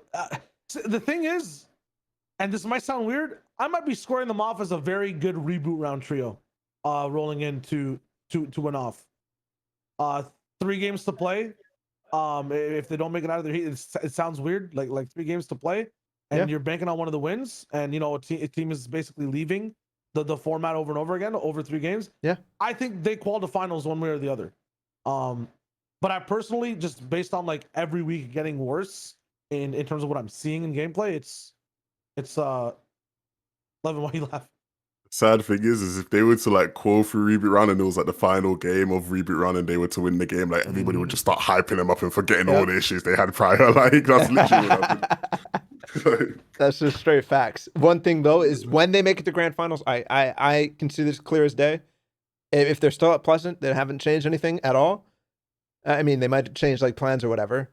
They have such a much harder time. I've already been seeing how Pleasant Park has had, in general, a rough time, a rough go of things because of the way that, you know, the other teams are landing, the way they're pathing. You remember the first week we were talking about how Benji was always getting the spats before ZR, Nate, and TAYSON.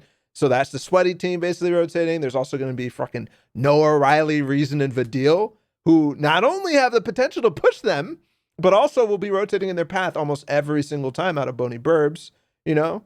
And then Hen, Janice, and Chapik's at Craggy, so it's like they're probably not going to do that Craggy thing that they did the one time. Like even with the Craggy thing, it's like that's like a one-off game they did that, right? Correct me if I'm wrong. Yeah, it was like, one-off. That wasn't a repeated thing. Like, why are they trying this stuff? Like it's and then not if it worked, rolling with it game after game. Like it just seems so odd to me. After the fact, all that stuff is situational, anyways. Like you can't just because they don't do it again doesn't mean that it's not going to happen again, or if it was bad or anything like that. It's just like maybe that's their plan when the zone goes this way, but not when it goes the other ways. No, just, there was like another op to basically do that inside the qual week, and like it just like felt like once again the desperation starts like earlier, or like, you know, if there's freedom to just try new things willy nilly, like that's just not gonna go through in finals.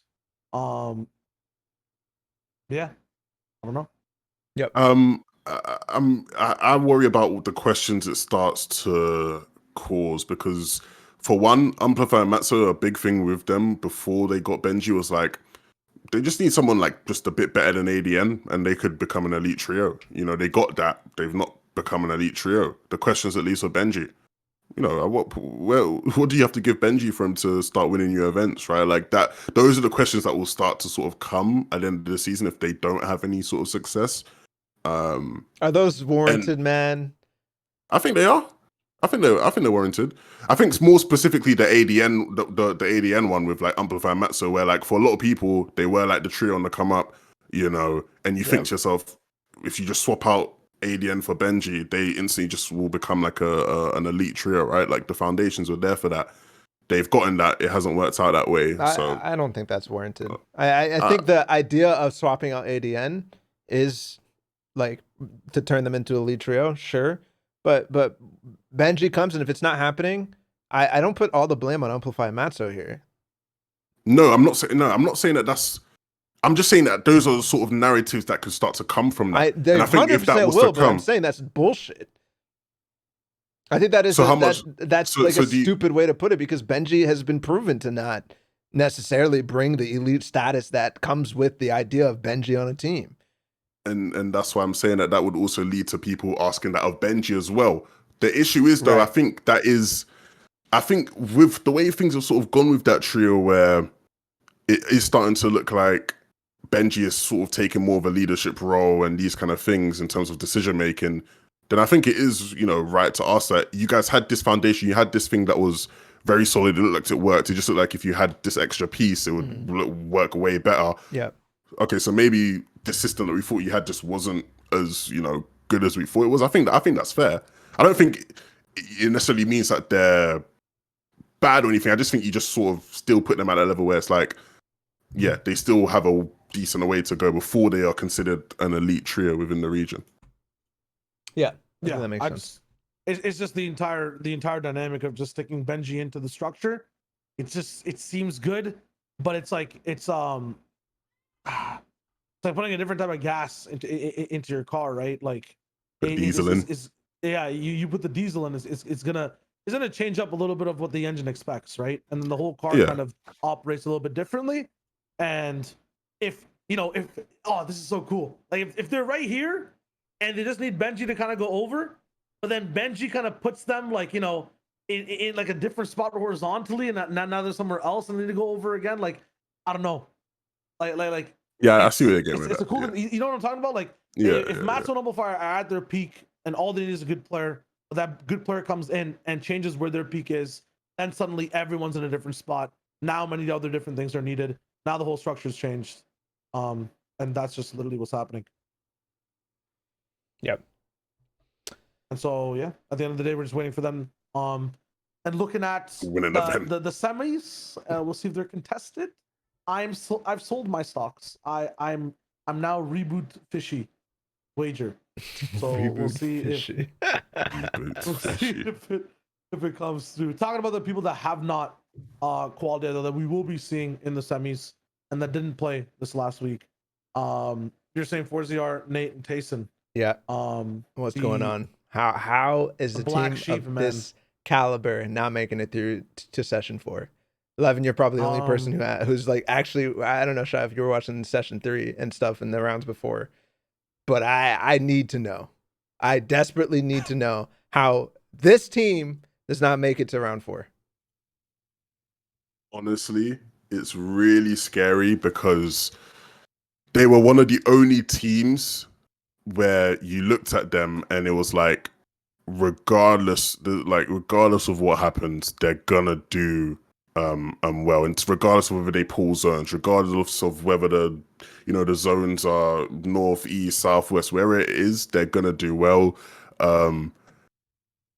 Like the big thing for me is just like when they're having issues with things like Surge and the round falls we've seen, it's like, how's that happening?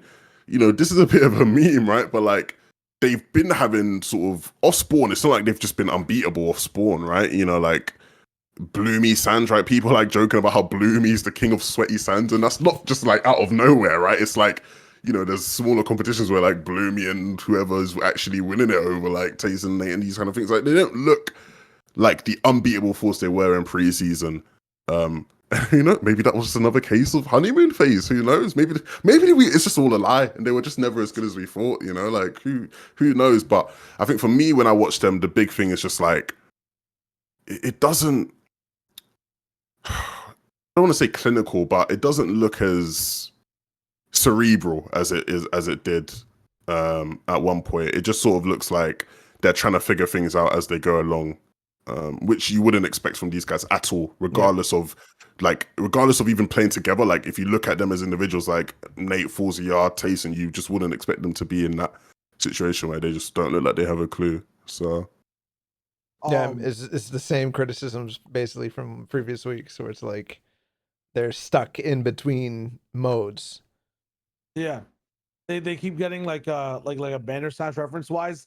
They keep getting option A and B, and like they keep taking like I guess the wrong option into another A B option into a wrong option. Or they have two decisions and they go through the middle like every time. it's weird. My question is just like, what did Kazakh have that TAYSON doesn't?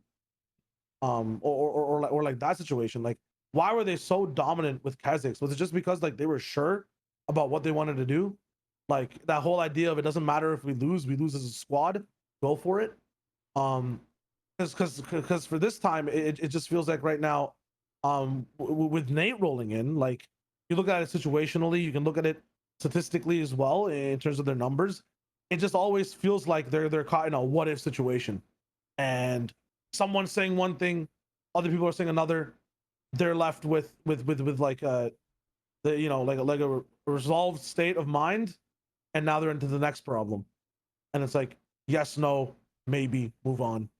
Whereas before it was just like yes, fuck it up, no, don't run away. Like I think that's literally what it is. It just seems like there's a whole bunch of maybes with the trio. I can't find anything this season to define them with.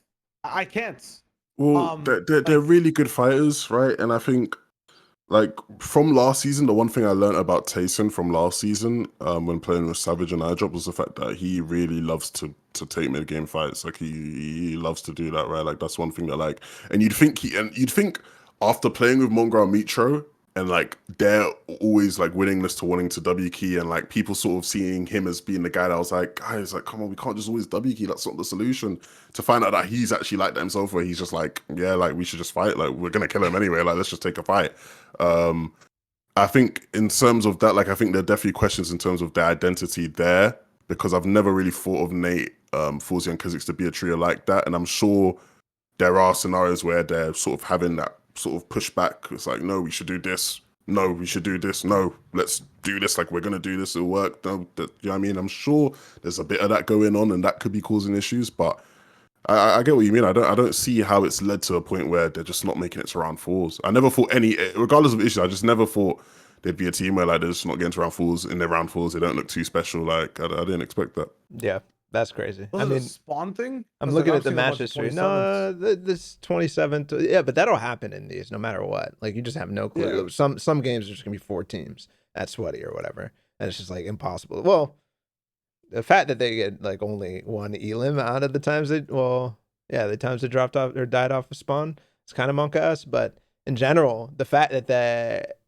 really a lot of the games are not getting any value whatsoever is kind of scary. Like 1 elim, type B, 19th place, 6 elims. That's a little bit of value. It's only these, and they're not even winning the games when it's a team that should be winning the games too. It points to something in endgame. But either case, I still have high expectations for this team. It's not like, I mean, I'm not going to criticize them for missing a round 4 when I don't criticize other teams for missing round 4s and stuff like that. Like it's just I needed to know the answer to the question. Does not mean this week as well. A lot of good teams miss round 4. Like if you like scroll at the round 3, I forgot. Yeah. Fuck, this is Fire Week. Yeah, there were a lot of good teams that missed round 4. Like if you literally just scroll, like I'm even on this page, I'm seeing names who I'd expect to see round 4. Stur6, Sapphic, Severe Adian, Jake, Hottie, Elocrats. Yeah. Yeah. QREI. Throwing QREI there. Skyzoo, someone who we see in like round 4s fairly a lot of the time, I'm pretty sure. Yeah. A lot of people just didn't make it. Speaking of Kha'Zix. Hey. All right. Little misfits trio. Yeah. Any other teams want to talk about EU-wise? Mongraal, Mitr0. Oh, we talking about the Mongraal, the big Mongraal? Oh, is it over? Is it a rest in peace moment? Where do they end? It's not. Isn't it? Well, they said they're going to play Cash Cups. Like they're going to play the rest of the Cash Cups this season with each other, I think. But so there's like one more Cash Cup. Is there? There's no more Cash Cup extras, right? I don't think so. There are. I don't think there are any scheduled. Officially, like the last one that's scheduled, at least. And how many Cash Cups are there left this season? There's not that many. It's like 2 left or 1 left, right? Like there's not that many left. 2 left, I believe. Yeah. 2 or 3 left. So they have 2 more events with each other. Then it's over. Okay. What if they win back to back? they should split. Somebody, I was doing a viewing party for NAE Cash Cup, right? And someone in my chat goes, "What if like there's some sort of thing that happens and they sneak their way into the finals? Like they're allowed to play in heats, and they play heats and they qualify for finals and they win FNCS." I said, "Yeah, they should split. Like they should still split. Like I think it's the era's over. It's like the Mitr0 Mongraal era. Like people are like, oh, it's an end of the era. The era already ended, right? To me, like once they had that sort of phase where they were just siphoning in people like Freemok, High, just playing with a different third every single week. To me, that was like, yeah, this is the end of the era. It's just a matter of when are they gonna see that they need to split. Everybody in the com is just telling them, guys, I think it's time. You split. It's clear they finally see that now, right? Where, Mongraal had this sort of emotional tweet and he's talking about how, even though it hasn't gone the way, he wanted it to go, he feels like he's learned a lot. And I think that definitely gives like a lot of Mongraal fans hope that he's not washed up, and I think if you've watched them, it's clear he's not washed up by any means. But yeah, it is just the end of the road for these guys. And I'm looking forward to seeing where they go, because I can't actually envision who is available and who they could be potentially playing with if they're all split up from each other. Love it. Remember when I was in your chat and I got screenshotted and posted in Reddit? Bro, all I said was I thought that Mongraal and Mitr0 would have trouble finding a teammate this season. And then they go with Milan, and Milan's great. Who is their friend? Yeah, but he's their friend, and it's like, yeah. I don't know if it's gonna be an issue next season finding a teammate. I feel like there's gonna be a lot of mix-ups next season. I feel like we're about to enter the golden period of snake seasons dying off a little bit after next season. I feel like people are gonna start to recognize the value of sticking together and actually trying to go for it. Thomas yes, that's definitely right. I didn't say it. I didn't say it. I agree with you though. Yeah, I think that after this season, people are going to make switches and try to. They're literally going to have conversations with each other before when they're forming their trios and being like, this, I want to be a long-term thing. I want to work on it. I think that will be a requirement for people when they're searching for teammates down the line. Maybe it won't happen immediately in the EU because we know how volatile they are, but I think every region right now is going to go through the same type of thing, especially if trios continues to be, the main mode. What do we have? 2 more FNCSs after this? Like, it's lit. Yeah. It's crazy. 2 more? Okay.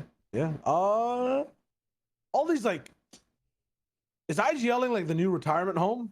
Is that what happens after you're an aggressive player? Now you want to be an IGL? Like come on, I feel like why not? Well, that's not what he said. He didn't say that he's going to become an IGL. That's not what I got. He just said that he's been IGLing, which is true. He has been the one. Is that what he said too? Because I thought that he said. I thought that the implication was I've learned how important an IGL is. Not that I want to be an IGL or I am an IGL or whatever. I thought that that's just what it was, Well, but the issue with that is no one is ever going, you're not going to be able to find the toppest tier of IGL, right?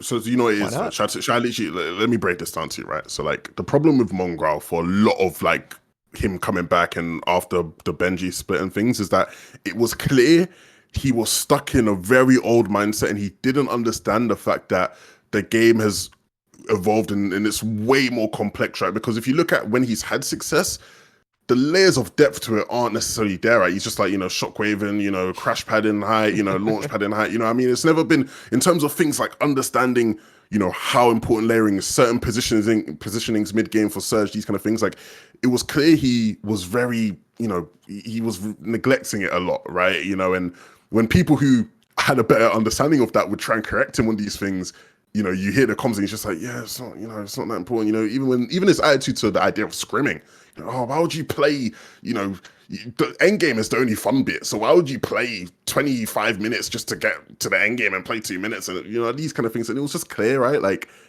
Didn't have a grip. He went through this period where he's talking to different people getting involved, people at Boop, different, people coming in, showing him that, right? This is how the game's evolved. The game's changed, buddy. And so within his trio, he sort of took up a role where he was sort of making decisions. I'm pretty sure he has been working with people behind the scenes. There's a coach that is actually coaching them, but it's never been public, so I won't make it public. But there's a coach that actually has been like working with him to help like teaching these things. And so I think now that he does realize that, it's sort of where that has come from, where it's like, I realize how important an IGL is now because this game is fucking more complex than I, caught onto, right? Like there is more thinking that needs to be put in. And in terms of what you said, Shai, in terms of not many top IGLs being available in that sense, I really, I don't necessarily think, they need that. I've seen so many people, the typical thing that people say is like, oh, all they need is an IGL. All Mongraal needs is a solid IGL that will keep him in check. I don't think that. I think all Mongraal needs is two teammates where there's a system in place. They all have an understanding of that system. They all understand their strengths, their weaknesses, what they need to do. He doesn't have that sort of with Mitr0, where Mitr0 wants to go on off and do his own thing, right? Whoever it is they're playing with, they do their own thing. It's not a cohesive unit. They've not, he's not been in a situation this season where he's in a cohesive unit. I just think he needs to be in a system where obviously you have that respect for who you're playing with, and there's an understanding of how you play, and you work well together. I don't necessarily think he needs an Aqua type person to just command his every single move, Okay, so. but like the issue with that is that when you're trying to build that up, every time you restart a team, it takes so much longer to find that cohesion. 100%. If that's the goal, like obviously you might have to split now because of the vibes in general, or like how the setup is entirely. Like it'll take time, which means that's like another FNCS where they're not going to be on top. That fourth one then is going to be the one where they come and clap back. Because if it's consistency, if it's unity that you need, like it doesn't get built with a neutral, or like it's very unlikely, especially with the way if you're trying to change like your paradigm, your mindset, like I don't know, it's gonna be very tough for Mongraal then, even harder than if what you're saying is true. Well, I think when you look at him, I think in terms of some of those aspects where it's like the mentality shift, I think that's sort of already happened. I think the last couple of weeks with Mitr0 and Milan has been that time where he's sort of done it. Like I've listened to a couple of their games and he does seem to be really, really willing. Like I'm hearing Mongraal calling for them to drop low ground and like claim low ground. I'm thinking, oh bloody hell, like who would have thought he knows what that is? Like, do you know what I mean? So I think that mindset, like, do you know what I mean? Like I think that mindset is sort of shifting in that sense already. I just think I don't think it's going to take that much. I think there's a potential for them to have another season, or for him in particular to have another season where it's almost like an off season, doesn't do that well. But I don't think it'll take that long for him to get reacclaimed to be in a good trio if he can get those teammates, if the snakings happen after this FNCS, and he can attract the right teammates. I think Mongraal individually going to find a team is not hard for him. I think he'll literally find a top team instantly if that's what he wants to do. I see no qualms about that at all. Yeah, and I think if he could find that, I think he'd go back to being not necessarily the Mongraal of old where you expect him to come in and potentially win FNCS, but he'd be a team where you put respect on their name. Like there's a lot of teams like that. We don't necessarily hype them for the time, but you put respect on them. You expect them to do relatively well. Yep. The questions I think there's more questions from Mitr0 and Milan. Where it's like, who do they play with? Do they maybe even stick with each other? Like, because when you look at who Milan was playing with before, he was playing with Rifle and Slicks. He's been playing with different people here and there. He played with Chapix in duos and was also part of that trio at the beginning. Yeah, and wherever he's been, it just doesn't seem to have worked out. And so, like, I'm sort of thinking, what happens to Milan? And same sort of thing with Mitr0, where I don't necessarily know if this is true, but the narrative that is really being pushed now is that Mitr0 is like the toxic cancer that like has made everything go wrong.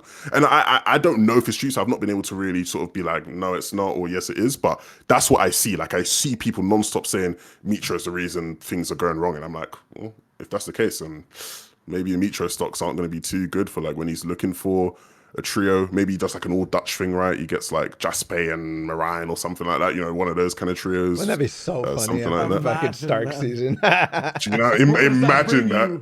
Imagine. That would be insane. That would be silly if that's happened. I think we'll continue these conversations down the line, like as we see what trios are breaking up after FNCS. Yeah. Or what trios do well in FNCS where they're like, maybe Mongraal will fit here, like the teams that get like 7th to 8th and stuff like that. Yeah. There'll be interesting times. Definitely. That's EU though. more interesting times, as in like there are more, not like that Yeah. it was more. And in some sense, it was pretty interesting. Is NA rolling in inside the FNCS. That weekend happened. Domination happened. Not gonna lie, Nosh Nut, Chuki looking so good coming in at the start of the day, midday as well, and even the games that didn't do too well. I'm not even counting the last one, but even the games that didn't do too well still looked really good. I missed, I think, game 5, and I caught the end of game 6, but the first few games were really sick to watch for a lot of the teams that are inside the top 5, the top 10. To start, I guess we could roll up with Nosh, Nut, and Chuki. Even on like, you know, game 4's bounce back zone. First of all, 3 wins in the second, kind of nuts. We can see it on the screen, but even on a bounce back zone where like mid ground had built full metal, it seemed almost impossible to get more elims. These guys still end up winning the game. They still end up double digits, and in a spot where they weren't supposed to get any more, they got more. They just seemed like they were hunting the entire time, and they were kind of unstoppable the first few games. I want to know sort of. I actually want to hear Balla's thoughts on them because I have like my idea of like their general performance as a whole, but I want to see. I want to feel out the room like what you guys are sort of feeling in that sense. Dude, I think that this was a crazy performance. I really do. I can't get myself too crazy because Nosh has always disappointed me in the past down the line, and Nut has always been a guy who I'm like, yeah, this is good, but it's like never expectations are like way up there for him, whereas they should be after this, you know.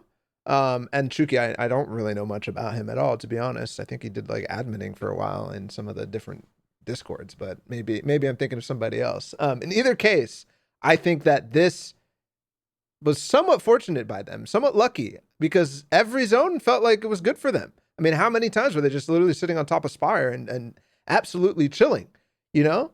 And the zones never went somewhere far at all. Yeah. That's good that they, you know, they capitalized on what they were able to get. And I think that's going to be very, very, very good for them because that's not an uncommon thing to have center zones. But I just question, you know, deeper game plans than I'm going to sit on top of Spire or W key risky or whatever it might be that they did. And from there, how does it go? Yeah, I'm not sold. This is an elite performance from them. I don't think that means it's the makings of an elite trio by any means. I think when you look at a lot of the games favorable first zones where they literally just can sit on top of Spire, deal with Surge for the majority of the game. And what I will say is I'll give them their props, right? Like Nosh with the infantry rifle in his hands is nasty, right? He's gonna like sort you out for Surge. Like in first zone, he can literally sort you out for Surge for like the rest of the game, right? So like, you know, props to them for that. But in terms of just so many, like I like was writing it down where like game to game they're just pulling like fifth zone or they'll pull sixth zone. Like every time they were in a position on fifth zone, they'd like pull first moving every single time.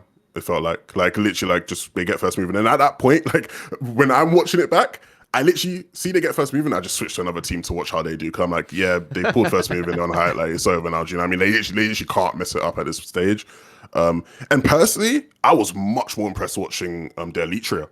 Watching Narwhal, Crunchy, and them, they impressed me way more when I was watching their games and seeing like what they were doing mid game in terms of the ideas there, compared to these guys. Even though they were like it was a great performance, really entertaining stuff. I'm just not sold that if they don't get the right zones, are they gonna have, you know, the ability to win games out like they did, play high the way they did. To be fair, I was actually pretty hype about them after one of the Cash Cup extras I think we talked about on one of the earlier episodes this season, because they were all really good and they were dominating in some of those moments. But they've been here. They've been in the final. They've been in round 4s, and I literally have not really seen much about them at all, you know, because other teams are outshining them and they're not having the same impact that they did this week, which puts me in that narrative a little bit more where I'm like, you know, I'm cautiously saying like this is really good. But I feel like there are moments like this in Fortnite where something crazy happens or something bad happens. Fuck, I messed up. Where something crazy happens or something bad happens, and it's specifically because of circumstances of a certain week, for a certain tournament or whatever it might be, you know?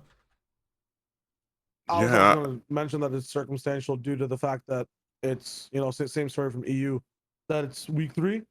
And the way, you know, there might be certain trios allowed to do things that wouldn't pass if the entire lobby what was actually, you know, up to par grand final status. I feel like Nosh has gotten away with that in prior types of FNCSs as well, where like maybe someone who's not contesting him, or maybe someone where you know, a troublesome height team is not playing, so he takes it over, and then he pops off. You see a crazy performance, but you can just never expect it to happen again, because next time that team is there, so to say. So I feel like, you know, a good note is that when these guys have a lead, they can capitalize 100%. Yeah. I just this shows me nothing on them actually forcibly taking leads when they don't have the opportunity to. You know what I mean? Yeah.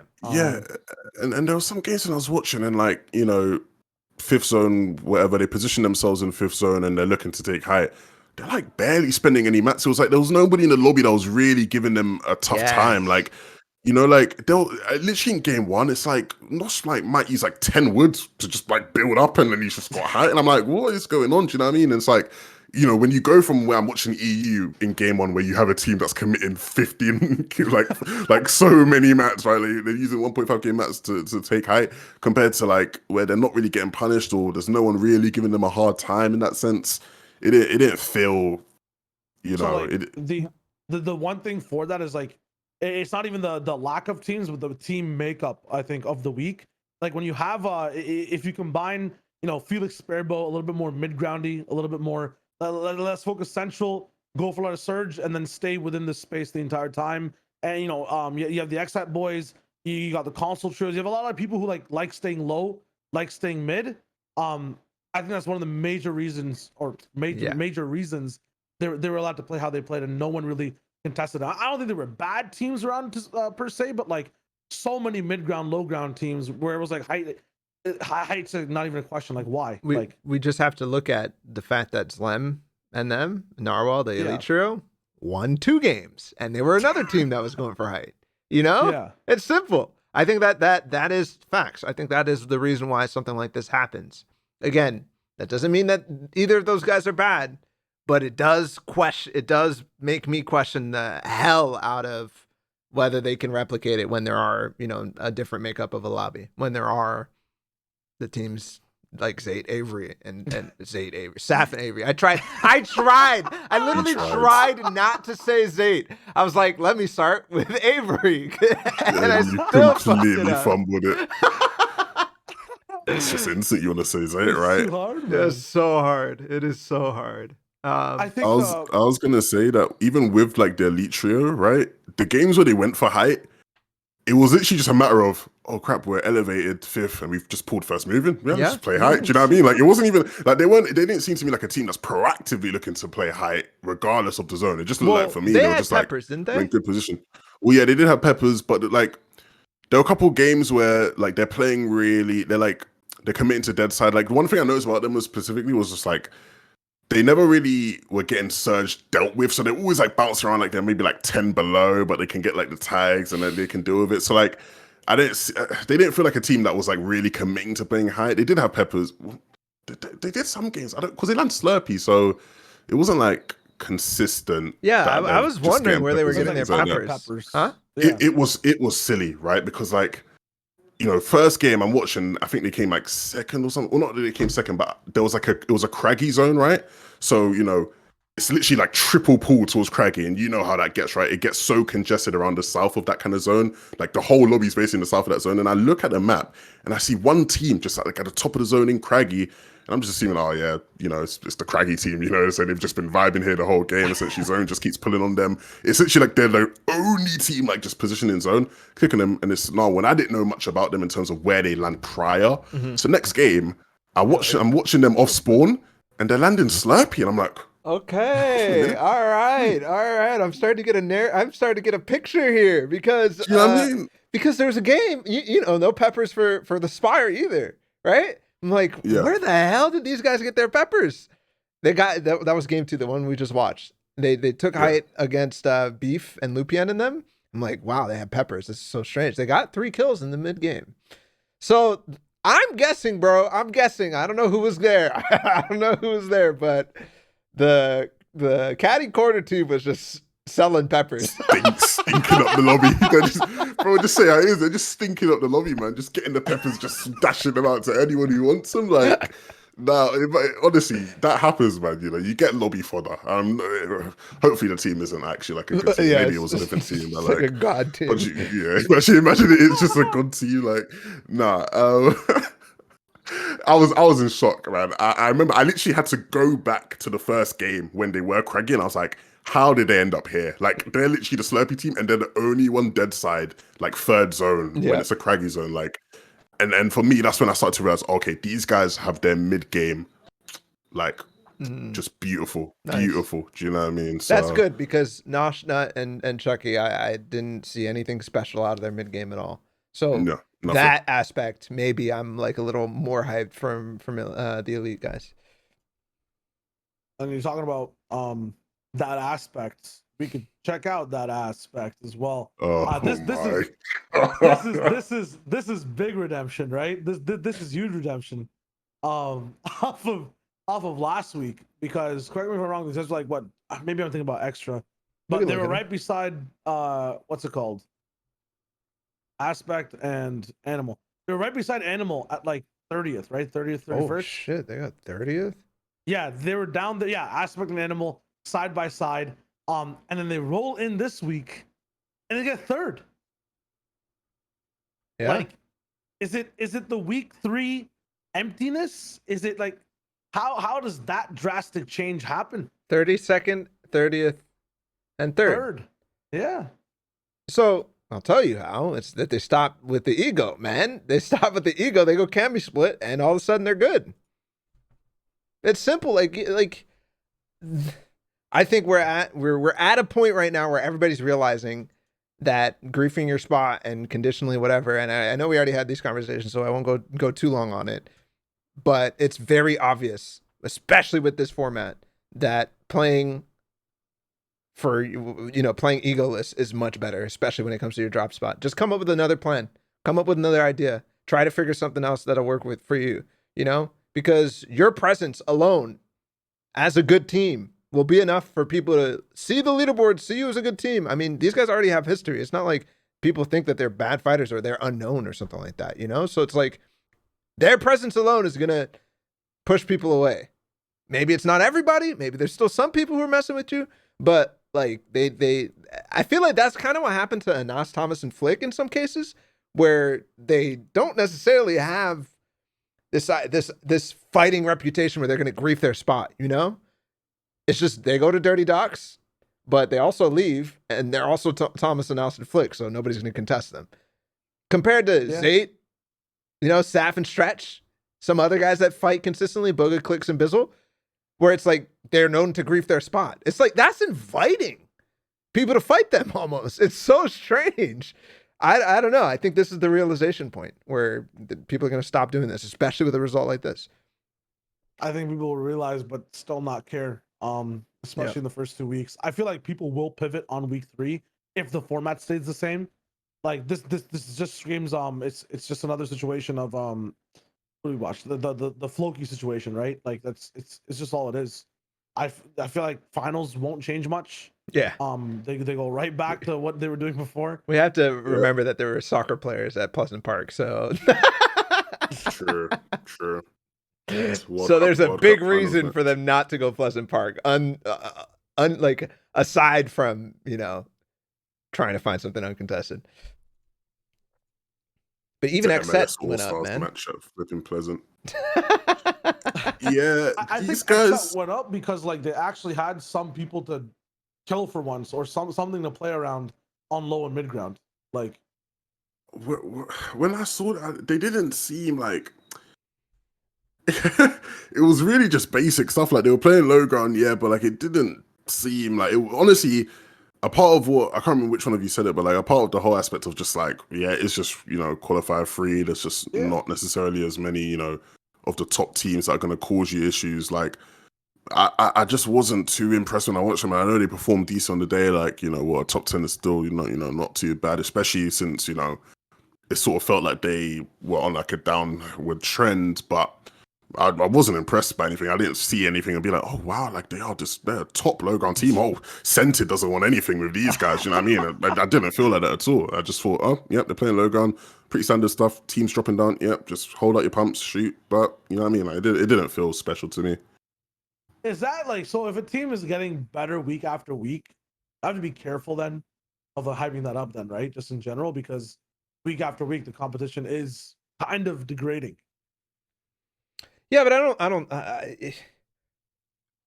I think it's really hard to even tell, and I don't think that the competition is crazy degrading by any means. Yeah, sure, people are like, okay, there's no hope towards the end of the tournament, but at the beginning of the tournament, people are still trying to get, top 3 no matter what. And just because we've qualified 6 teams doesn't mean that the lobby is bad by any means. I think that NA East's lobby was much stronger than Europe's, but specifically because of Wild Week, because of the fire. Yeah. I think there's a lot more volatility there than there was in NA East. Like, but yeah, I mean, maybe you're right. I understand that, but I do think that like the fact that they went somewhere else, they had plans there. They W keyed like Dirty Docs, for example, for their surge one time. They wiped up the fight. That was really nice. I think this team is decent enough in endgame that no matter what, if you have a plan to get there and if they can do it consistently, then they're going to be good. It's not necessarily that they're going to be able to beat Acorn Jackson Slacks. It just is what it is, I think that's the thing where like we watch a lot of these teams who are top teams and who maybe are just at the level above them, and we watch and we see these sort of special things that are being done, and you sort of see the way they're playing certain zones certain ways, right? And you sort of hold it to the standard, right? I know I do that myself, where like I do watch and I'm just like, it's just pretty standard stuff. It's it's nothing special. I'm not impressed by anything by any means. Doesn't mean that it's bad. Like they're still playing good Fortnite. The way they're playing, low gun, when they drop down there, it's good Fortnite. They're doing it the right way. They're doing it how they're supposed to. And it shows that they understand the fundamentals of the game. It's just, so now what separates you from the other top teams? There was nothing that made me think, okay, this makes them different from other people. Like, oh, people aren't gonna be ready for this. Do you know what I mean? That's where it comes in for me. I just feel like with the removal of the 6 trios, it actually does make a huge difference.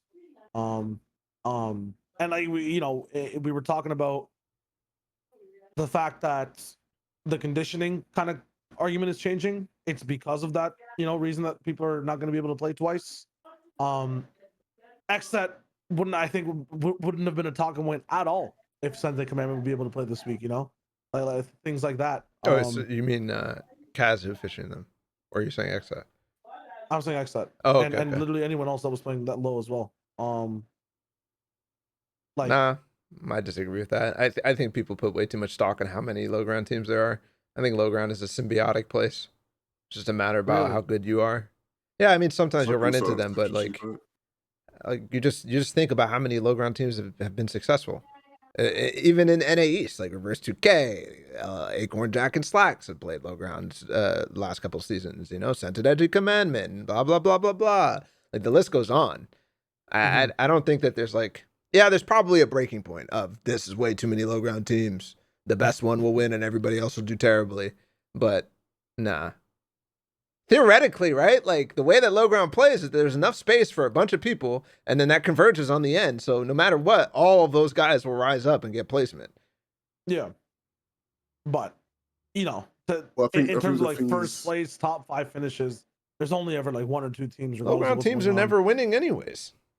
Well, I think it's more so a matter of like the way some of these teams control low ground, right? Like what makes Centered and that team like a really phenomenal low ground team is one, sort of their understanding of timings, right? Like a lot of top teams, the difference is they have these triggers, right? Like Centered will like wow commandments tarping, I can't even speak English, but while commandments tarping, right? Centered will spot something, right? He'll be looking for things, looking for certain triggers that make him go, okay, we drop down now, and the way they control it, right?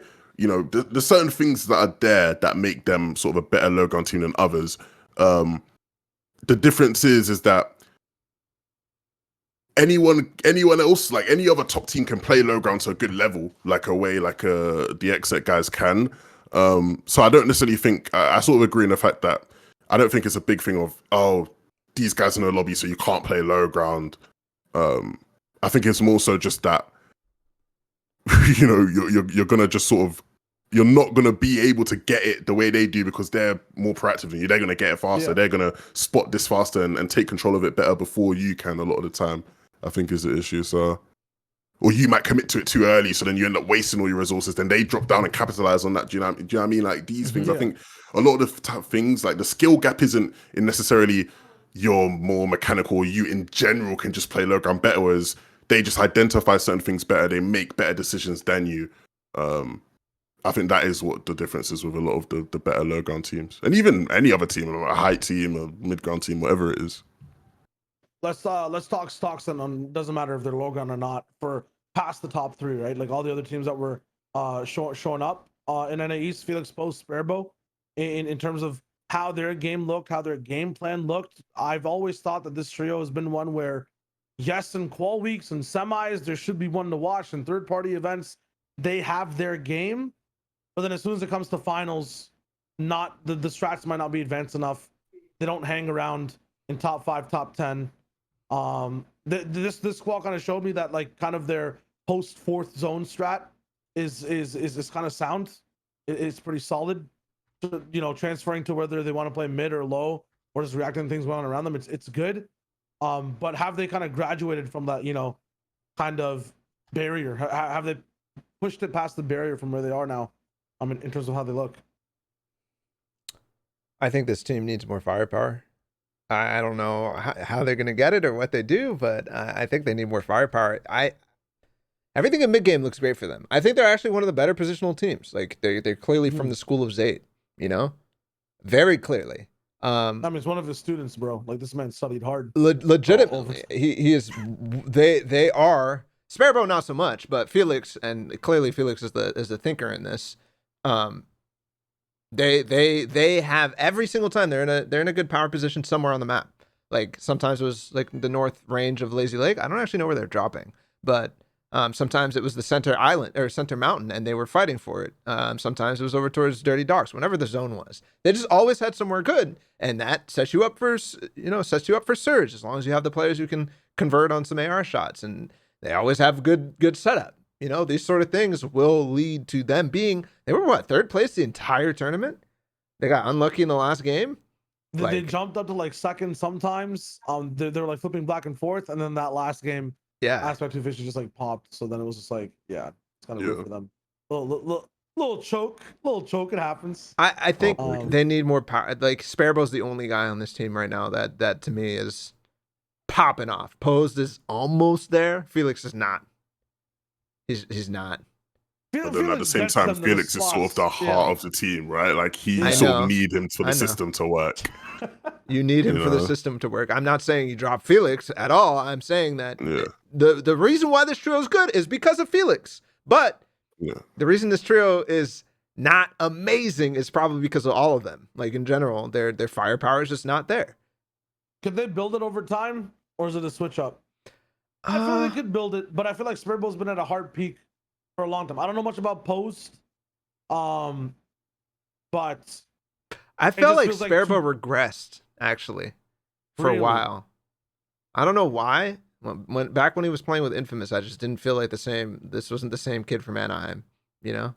That kid at Anaheim was just some crazy stuff. I think that was just like, I think Anaheim was just like a moment, you know, and like, and that was a different. That was like solos and duos too. Once you get into trios, you don't have as many opportunities to go Brazingo mode, so to speak. You know, it's like you gotta put the shield on a bit more. Yeah, gotta be a little bit more, you know, passive entirely. But I would agree that, you know, the flair hasn't been there, even in some of the elims we see. It's strategic. He's learning that side of the game. I think that they are one. I think this is an example of, you know, all that stuff that Levin's talking about with like Mongraal and stuff, and how they're trying to learn the other stuff of the game. This is a trio that is very good at all of that stuff, and for that reason, they have the potential to be pretty good. I get But it. So minus Sparebow plus Mongraal, and this team dominates NAEs. Oh my god. I think that Shouldn't I tell Sparebow has Mongraal to bought do into shit? that. By the way, I think he's bought into the system that Felix has, and that's why he's actually enabled. Mhm.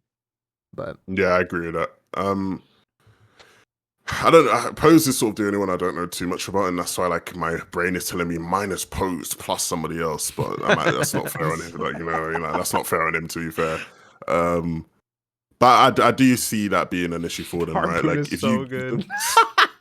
Did you see that? bro, it's Sorry, so go ahead, bad go when ahead, you, go ahead. yeah. It's. I think it's more so like, you need somebody like a Freemok or Decyptos, somebody who you just know is just gonna be able to just get you out of sticky situations, like, and they don't have that at the moment. I don't know the situation with like Snakenins and NA. I don't know what they're still. I don't know how much people rate them, right? Because that's another thing that comes into it. Like, are you gonna leave your trio to go play with these guys? Have they built themselves up to a point where like a player that's better than them would sort of see them in that position as, oh yeah, I should probably play with these guys. They got a good grip. Like I don't know about that kind of thing yet. Isn't this? That's actually so weird to think about. Like, they're because the teams are so small. We're in this position where it's like, yeah, this is the season that they're going to prove themselves to everybody, And the point of that is to drop a player and get somebody new. That feels so crazy. I don't know. Yeah. That's the first time I thought about that. And it makes me. Fortnite's Awesome going, run, maybe bro. the game's going in the right direction. Clearly. Yeah. I think that's only a good thing, right? It's not like, it's not a matter of things aren't working chemistry wise, they need to split. It's more so, what they got out of the team. They've got the best out of the pieces they have. The only next step is maybe you just get a different piece and try that, But Yeah, no, I like that aspect, but basically what I'm saying is, like, on a basketball team, you replace one guy and the rest of the team still gets, good. It's not like the entire team's conspiring against you. It feels like a situation like this where a trio is doing, it's like both of them are clearly conspiring against you no matter what. Like, they're only, it's like they're using you. That's where I'm a cringing bit about it. messed up. But I'm hyped as hell that we can have a conversation about, like, what top trio is Mongraal gonna go to. I think that is fantastic. I think that's fantastic, and that comes because of the consistency of modes. All right, And we're talking about snake season, so we got to bring up Illis, Furious, and Blake. Not like what's it called? When was this trio ended? Was it between next Qual 1 two and Qual trios 2? are gonna be like, yeah, they're part of that little slithery equation. You're asking Qual 2, or were they a different trio? Yeah, it was after Qual 1. Sebi and Frisk were playing with Furious. And the whole stuff happened on Twitter. We talked about it on the podcast as well. Okay, so in terms of, it's so funny. I completely forgot about that. To be honest, it was like, oh, yeah, what came in was snake season is happening. What came out was nothing. Like, normally you'd be like, what teams are blah blah blah blah blah blah, and I just did nothing happen. Like, I didn't care at all. Because like snake seasons in the past for NA East, like it's the alpha guys that switch things up, and then like every trio wants a piece of it, right? Like everyone's like, oh, potential to play with Bizzle, potential to play with Zayt, like DMs, and there's some drama left and right. Somehow Lord and M is involved every time, and it's just getting crazy. But when it's like, now like you look at the archives, right? It's like XNB, Illis. Cool, man. And like you just Illis deserves to be up there, bro. Like, Illis definitely deserves to be up there. XMB almost too, but yeah, you're right. Other trios are like, cool, man. Anyone up for drafts? Like, it's just, it's just like stuff to look at on Twitter. It's not 12 people or like 18 different players separating, and there's a chance for people to fill here and there. Bro, snake seasons feel like they're between two teams now, or between you literally just made me love snake seasons. I don't know what you just like. I just something flipped in my head where I'm like, holy crap, snake seasons are literally just drafts, every Yeah. season. Like, it's crazy because you're talking about Lord and M and like the stuff. They're like, oh, DMs. It's like they're all their general managers. They're figuring out who's free on the market. It's sick. Yeah, That's actually it's just sick. nowadays, Way it's to- just between 6 players, and there's 6 players that like. It's not that they're not attainable or like desired. It's just you don't really, you know, they're just gonna flip around with each other. They're not looking for options. They just like they kind of got slashed down, and now they'll recuperate with whoever was left. Before it was like, oh, I'm pissed. Open season. Who wants some? Right now it's like, yo, fuck you. I'm taking your best friend and winning the FNCS with him, and I'm gonna make you eat it. Like it's personal, you know.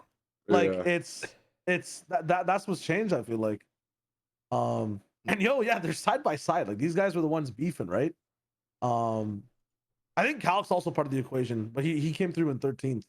So all 3 of them are kind of in operation here. Ellis had the and all 3 of them didn't do what they needed to do. Yeah. I'm excited to see this trio in session 4, and the fact that their top 5 is pretty good. Illis and Furious to me have always been some. I wanted them to be on a duo or on a trio so bad together because I've seen them work well in the past in like random, one-off third-party events where both of them contribute significantly. They are, to my mind, still some of the better controller players on NA East, right? Furious with the it's funny that Coop is like not really in these conversations anymore in these trios. I don't know where he's gone, but anyways, Illest hasn't won anything, but well, outside of third-party events, but he's still, to me, probably I was rating him as the best for a while. Like when FNTASIA started, I was definitely on the Illest hype train. The fact that they split up kind of slowed it down.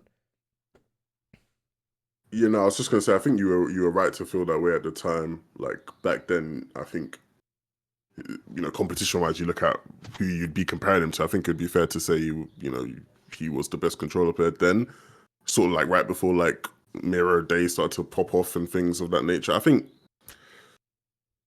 I'm excited for this trio. I think the big thing for like a lot of these guys, right, is like what do they need to do? Like, what do you think is the bar for them that they need to hit for them to not have to go through this process again next season? Yeah, like this is like it's cool. Like I think it's cool, but if it keeps just happening and over again, like I just start to like, I'll just naturally you just start to lose interest, right? I know for sure that Blake is going to be I think Blake is one of those guys that will consistently change no matter what.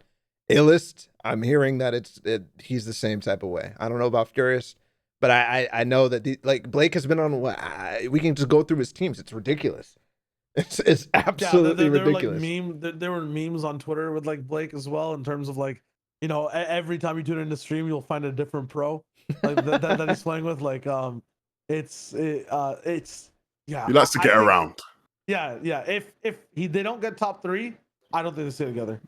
Completely. Minimum. That mindset, I don't know, like that doesn't not exist in the EU. So I'm not saying that like, oh my god, NA, but like it's just like that mindset in general is just like.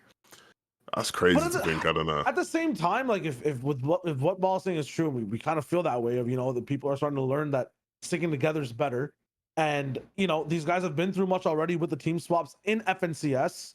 There's so many opportunities in Cash Cups to be able to play with like whoever the fuck I feel like they might actually stay together no matter what.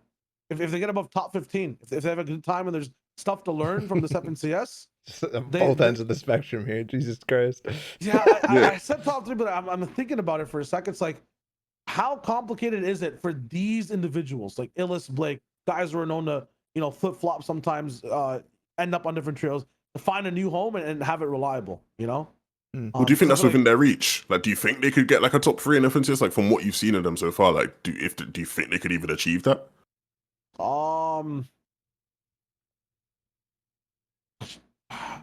No, maybe.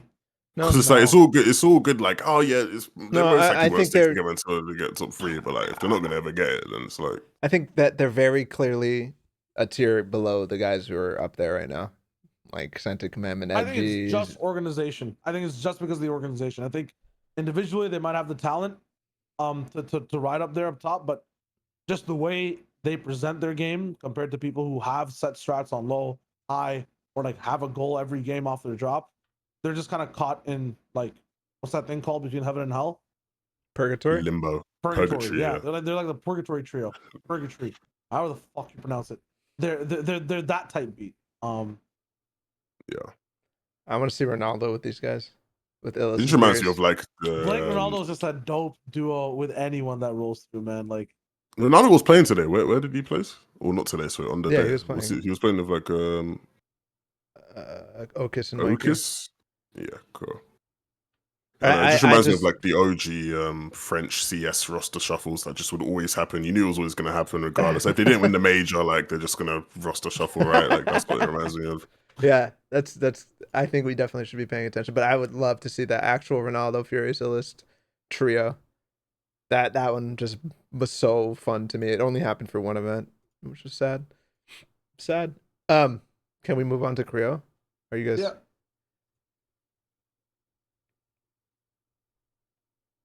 How many times are they gonna leave Craggy, base up next to Pleasant Park, and get W keyed by Sway, DC, and Scrubs? How many times? I think it was 4 out of 5 or 6 games they fought them. 4 out of 6 games. I mean, the game plan already, knowing that they're going Pleasant, should be to stay the fuck out of their way. I don't care who you are. It's either stay out of their way or be ready to fight them. Because I saw them being scared. Man, they got ramped in the second game, and they're like, oh shit. They all get in the same box. No space gain. They're just like, oh, holding onto the walls against Sway, and you know it's them coming out of Pleasant. They're ramping. Nobody else ramps people.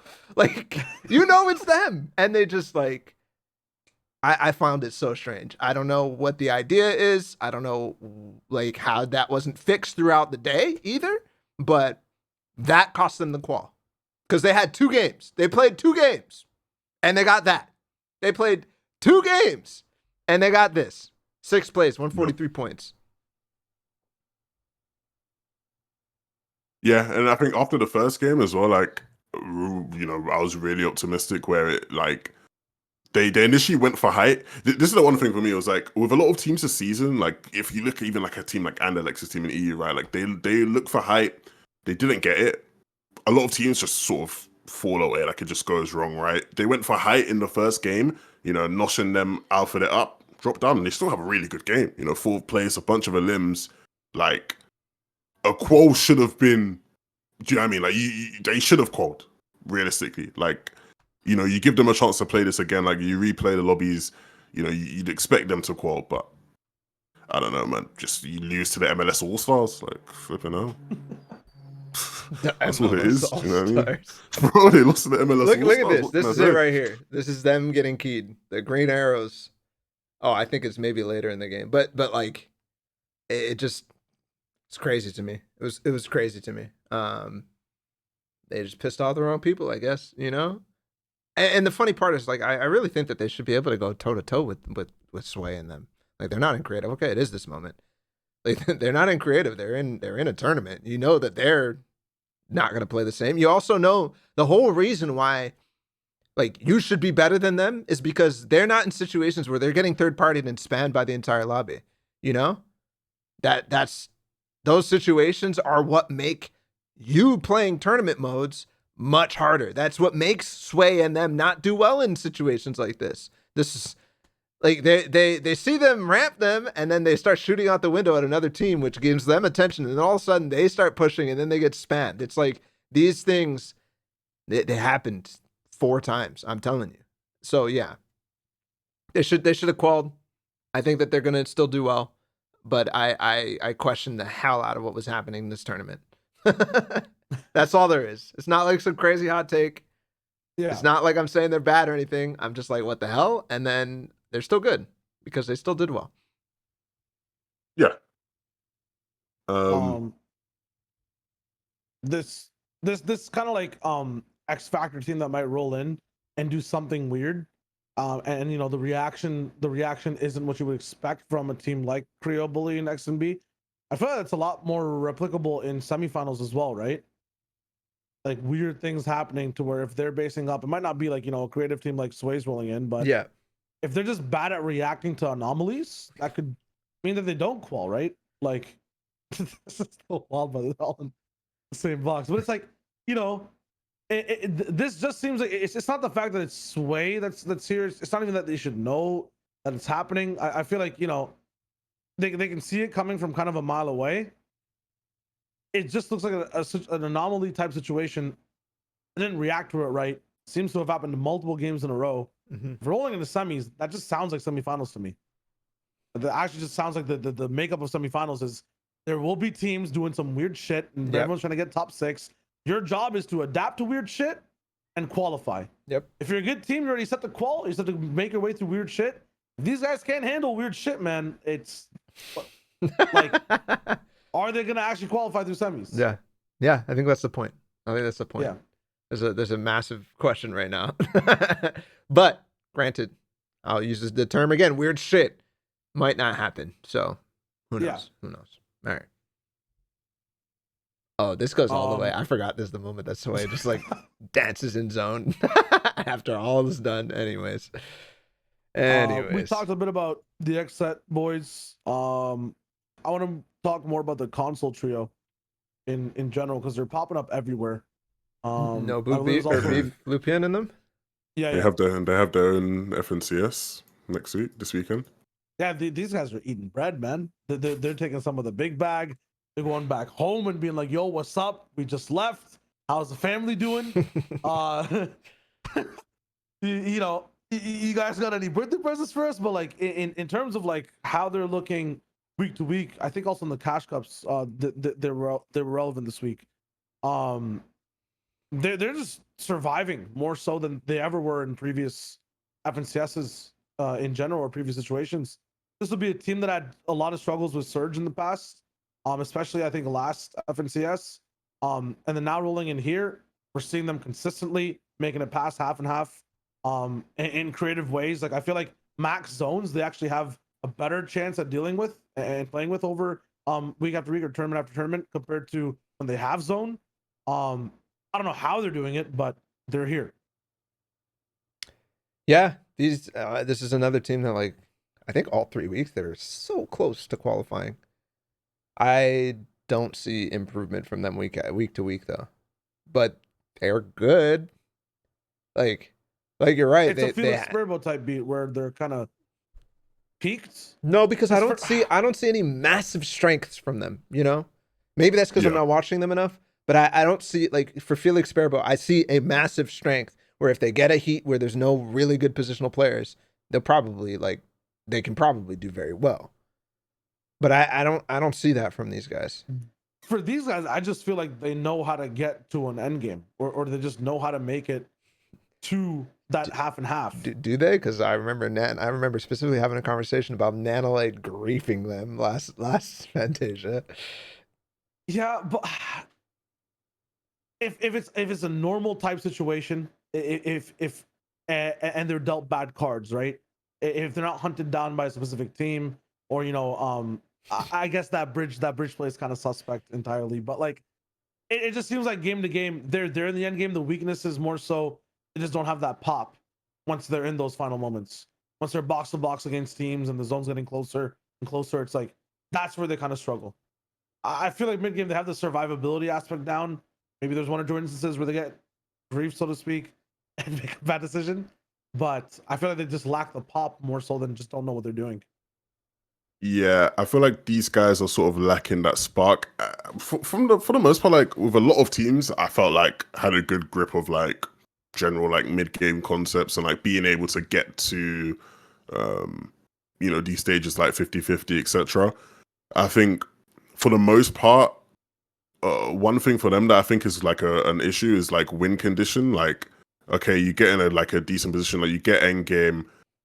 And I think there has to always be a certain point, especially like if you're an IG, I don't know who IG is this year, but like especially if you're an IG, like where you think, okay, so how do we actually win this game? Like how do we convert how we've got here into a win? And I think they lack that. In terms of how they could do in the semifinals, from what I've seen of them, I do think they could be a team that like just quals through semifinals. Like I don't think they're sort of like no nonsense. I don't see anything that makes me think that's a bit scary. You guys mentioned like something with Nanolite. I'm not too sure about, you know, what sort of happened there, but like just from watching them this week, it didn't seem like there was anything that made me go. Yep. Do you know what I mean? So here's where I'll put it. I guess there's no okay. clear strengths.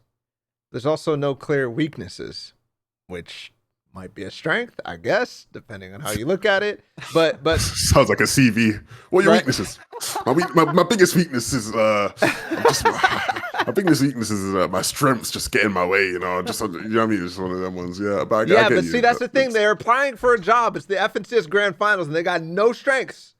They got nothing. They're a dry ass candidate. I'm not hiring them at that point.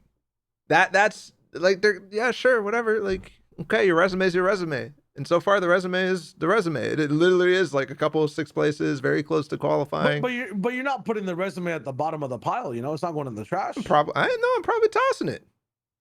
You're tossing it? I'm trying to find out who's the grant, like who's winning FNCS, you know? That's like, yeah, but like, I'm if probably you're tossing strategically it, let's putting be honest resumes here. aside, they're not at the bottom. They're like okay, let's put you here.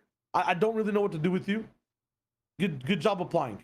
But that's always a big problem, though. Like, I do just sort of think that's a general big problem where you have a trio where there are no clear strengths. Like, you don't look at them and you think, oh yeah, even if it's like an individual, like, because even with some of the better trios who are sort of in form now, like, when you look at like Freemok and EU, that trio, it's not necessarily anything they're doing fundamentally that's amazing. It's just like individual brilliance. It's not even like you look at this trio and you think, oh, they have a certain level of individual brilliance, like, that can get them by. It's not like you look at Sparebo's trio with Felix and you think, oh, they are, you know, really got a good grip on certain fundamentals and, you know, that can carry them through and that's like a strength for them. It's like, they play the game the right way. Yep, see them in endgame. Yep, let's change layer. Yep. Oh, there's a open this window. Yep, let's get a rat frag. Oh, you got a harpoon, son? Yep, harpoon. This, you know what I mean? It's very basic in that sense. And once again, not bad, not mediocre, not below average, just basic, you know, just nothing that sort of stands Teams out. like this force you to kind of not look at them. Yeah, no, honestly, they do. They do force you to not look at them. So Yeah. Mr. Host. Mr. Host. You know, yeah. Welcome back to another episode of FNTASIA. I am your host. The only other team I kind of want to talk about moving past them was Pamso, Carry, and Fatch. Surprised that they didn't roll up, and honestly, Qual this week, looking at how things went, just because, you know, 4th last time, in a situation of week 3 where, you know, once again, a lot of the best trios, the top tier of gameplay is kind of siphoned out, and there's room for people to, you know, get control, take control, and roll. Their playstyle, I feel like, is kind of favored for as well. You have your drop figured out. You got mid game all secured as well. It's just about popping off end. They like to usually stay low, and I feel like, you know, they had a chance to strike this week, but ultimately, even looking at just the placements overall, it looks good. It was just aggression that they kind of suffered on. No. Well, yeah, and even like I remember specifically the second place game, it's like they were operating as like a duo for most of that end game, right? And like when you don't have like all 3 players up, you're never gonna have like a load of eliminations in a game like that, like a lot of the time, you know, and you know, that's probably like a theme amongst their games. And I know what you mean, like the placements actually don't look bad at all. Like the placements look like a team who should be way higher. It's just you just need way more limbs than that. Like you can't be having like a 5th place game with 3 eliminations, or even like a 2nd with 4. Man, is like, is this a pattern in NAE East now? It's just a bunch of trios that just don't have like a spark at all. Just a bunch of old retired men. I swear, like NAE East was the server with flair. Like it was the server where people were doing crazy shit, and like EU was the one that was a little bit more. I think you're just paying attention. I'll be honest. I think you're just paying attention. That's it. You just opened your eyes a little bit to NA East. I'm not gonna lie. I feel like this has been the same for a while. Yeah, I mean, we had the conversation. Like, there's a lot of upstarts. I think those guys right now are trying to figure out how to become not upstarts but elite teams. And there's a lot of guys who just haven't broken that barrier, and they've been there forever. You know? Yeah, it's just where are the We're the flashy mans, they're bro. gonna It's just come, like, man. what They're the gonna come. But like, Well, so do you feel like it's a lack of like actual talent in the region where you look at these players and you think they could be potential stars? Like I remember like when Nosh first started to like get some attention, like I saw him and I thought, even though maybe didn't pan out the way I thought it would, like I looked at him, I thought, bloody hell, that's a talent. Like if he can just refine some of his skills and, you know, sort of like get that better understanding of the game, because his decision making, even now you can still question a lot of his decision making, but you know what I mean? Like, do you feel like it's a lack of the actual talent that needs to be refined and there's no one to refine it, or do you think the talent's there, just no one is there to refine it? I think the talent, honestly, bro, I don't know. There's an argument for either which way. I'm not sure which one it weighs to more. It's just for this trio specifically, boys are old, bro. You know, there's a bunch of old heads still kind of rolling in, like in terms of competitive age, not in terms of real age. Yes. But people are rolling in with like old head competitive age type beat, who they usually end up, you know, peaking on how far their mechanics go. There's very seldom few people who've broken past that peak and still end up operating at a very high mechanical level. It's all these youngins who are creeping in, who are like just absolutely insane creatively. If you were a mechanically insane person in the past, you can stay and hang out in that realm of having a spark. But if you were just passing by before, I just feel like you're stuck in that loop forever. There's no way to get that out. So to answer your question, Levin, I guess there is not enough talent that is there in NA that has the spark. I think this is you know, remember when we have these conversations about player base and we're like, EU has so many damn players. Like, holy crap, EU has like more than half of NA. Like, they have so much. And you look at NA East, it is a drastic difference. You're talking about like, you know, 30,000 teams compared to like 100,000 teams in EU. Like, there's just a much bigger player base, and that's why you're gonna see more gems come out of EU than NA, or at least faster. You know. I think the other thing is too that NA has always had a way to kind of manipulate or work for whatever the word you're looking for is gatekeeping. Maybe it's gatekeeping. I was talking about a little bit more so of like the game state, right? When there was silly stuff in the game, I felt like there was more so NA players taking advantage of it.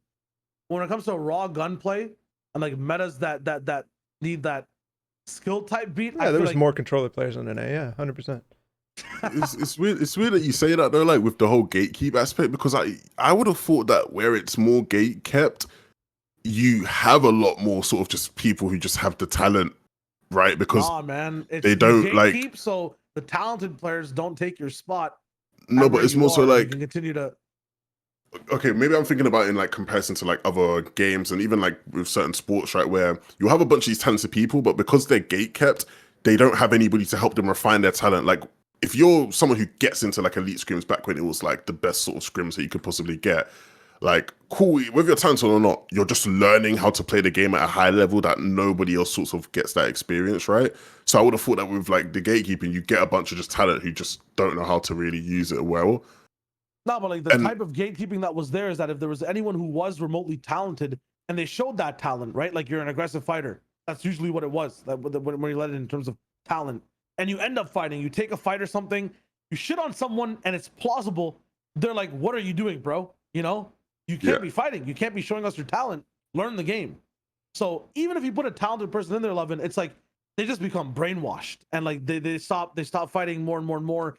That talent gets suppressed more and more and more. And then, you know, they turn out another trio that, yeah, they can qual, but they can't win. You know, like it's interesting. I feel like that's how it rolls. It's interesting. I wanna have this conversation again after FNTASIA. I think this can go deep.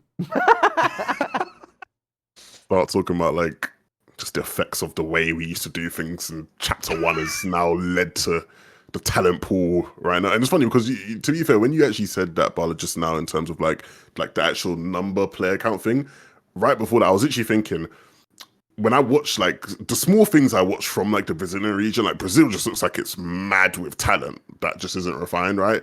And like that's another region where they do actually just have more players than in the East, right? So I think that is a large part of it, is just like the numbers aspect, where just more players just mean just more talent most of the time. Also, I mean, EU's farmed a bunch of fantastic coaches over the last couple of seasons. Like all of a sudden, they are the powerhouses, and and we've lost our Speedy Gonzalez. You know, we've lost our one shining light, and the only reason he was in there was because of Tfue clout. Anyways, Yeah. just kidding. I'm just kidding. But no, for real, we've lost that type of like thinking behind the scenes and helping out in terms of those aspects. Like everybody does it on their own. Are there not many coaches in NA? That's actually the one thing I'm surprised. I've never like ever tried to like link up with NA coaches. Like I've never really like not too bothered. But and now I think I can't really think of NA coaches. Speedy Debris did it for a while, but now he's like some investor guy, and I think he chose wisely, to be fair. Fortnite coach, investor. I think I know which one I saw him posting about Dogecoin, so I'm pretty sure he'll be fine. I'm not sure. But everyone's an investor. Everyone's an investor in Fortnite now. Doesn't everyone on NA just use DJ? I swear. I don't know. I have no clue, honestly. Yes, but you know, I love DJ, but I don't think DJ coaches anymore. I don't think he coaches anymore. He's raking in the masterclass, but yeah, like, I think he just works on masterclass content, and like obviously that content is like, you know, educational coaching type content, but like I don't think he like works with trios anymore and like helps them out with shit. Like I don't think that's what he does anymore. So I know there's some trios that use stats people. Specifically Protoge Analytics. Yeah, I've heard of that too. Yeah, to help out with their game. I can definitely help with like surge stuff. I think you need. I think you need a coach to help you implement the stat stuff. Yeah. Yeah. Not everybody, of course, but like in general, it's like so hard to go off of like a thing that Protoge says, which is like 20% of the time, if you're in this position, you win the game and stuff like that. Like, yeah, sure, that stuff is like super, super useful if you can implement the ideas behind them. And some of them are simple, some of them are not. But I think in general, like it's, I don't know, so much more efficient if there's a dude whose job is to translate the stats into teachable moments. Yep. It's not just about reading stats on the screen. That doesn't make you like, you know, a coach or like a analyst, so to speak, or anything like that. You gotta have to be able to do the job too. Yep. So makes Yeah. sense.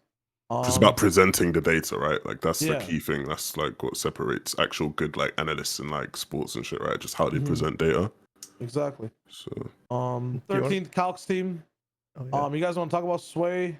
Yeah, probably. Is there much to talk about Calcs team? I didn't watch them too much, to be honest. They weren't really on the broadcast. The only times I ever saw them, they were looking very similar to Felix and Sperbo, in terms of how they were playing, which is kind of interesting. Just, you know, very positionally based. Whereas in the past, I feel like that's how Calc's been on most trios that he's on. It's just it's kind of like putting Mentos in a Coke bottle and shaking it, right? That's what I felt like Calc's gameplay was. No matter which trio it was on, it'd be positional, but by the time they get to end game, there is that like they end up actually doing something. This time it just felt like, I don't know, flat Coke or something. Like there was no explosion. The positions were sick. They just were not translating well enough. I think I was watching specifically game 3 or 2 that had a very dope central position, third zone. Yeah. Full metal base. Tags were good. Didn't amount into anything after the fact. I like huge. I'm looking at a bunch of off spawn issues, I guess, in the placements as well. But for me, it's really weird where like there was a period of time where like I just wasn't following NA that much, right? Where like from my perspective, it's like, you know, Calc was this sort of explosive type player, especially with his personality. It literally matched his playstyle really well. And like from now, it's like he's matured into this like player who is, you know, a mature player. I don't know. Do you get what I'm trying to say? Like he's just like, you know, like in terms of his style of players matured, he's less sort of erratic in that sense. He is sort of the Rock. Not Dwayne Johnson, actually, like, you know, just like the Rock of the team. I don't know. It's just nice to see. Game now too. It's like before it was just, you know, log in, play, you go on your way. But like, you know, over time developing the, you know, in terms of how you talk to all the coaches, he's talking to all the players, the analytical content creators as well, studying VODs and like, you know, if Jarian's making a video, like Calc's talking to Jarian about like what players doing, blah blah blah. Like it's going back and forth. Inputs on broadcast, inputs on like on every other team. Like it's the man's invested. Definitely glowed up. But yeah, in terms of Sway, Scrubs, and the big DC. Do you see potential for this team? Dude, as long as they keep having fun, I feel like the longer they end up in this environment, the worse it is for them, personally. Because the moment they stop having fun is the moment where they just, like it's done. I see that. Yeah. Yeah. Yeah, my opinion on MLS All Stars is, I think you sum it up perfectly. Where it's just, if they're having fun, as soon as like they start taking themselves too seriously, it'll just fall apart. Like it just won't be enjoyable for them. There, That's crazy to me. I think they have a potential. I'm saying it. They got first place, doing some wild shit. I think they could stumble into like a very top high placing scene. In a heat. No. I'm talking finals. No, fuck that shit. I'm saying if there is a trio, shut that. No, you know what? Stop talking. I'm gonna mute you in a if second. there's You a keep trio talking. that could stumble their way anywhere, it'd be this one. No. Okay, yeah, sure. If there was a randomly, trio, like, but you there's know- not. So Guys, be careful. Sway's got the shooters. Guys, you got to be careful. Sway's got the shooters. Bro. I'm just putting my life out. I don't know. Weird vibe on it. Just the way things go. But yeah, I just want to put that out there. Put the energy on the universe. Dude, they're so cracked, bro. Like they're insane. Like it's actually crazy. If they had any legitimate modicum of thought go into their surge routes or the way that they get in towards endgame, like they'd be insane. It'd be done. I know. As soon as that goes through, I it's just agree with Vegeta that, power. but it's just like, bro, if there was like a alternate universe, a different path that we could go down where they were just slightly more, the end game and the whole process was more palatable to them. Dog, they could. Creative wasn't released. No. They need creative. There's just, the game itself needs to also be palatable so they could spend all their time in creative and then play a tournament and just because what you're saying is if there was a fourth zone wars in the game, you know what I'm saying, on the Battle Royale island, Yeah.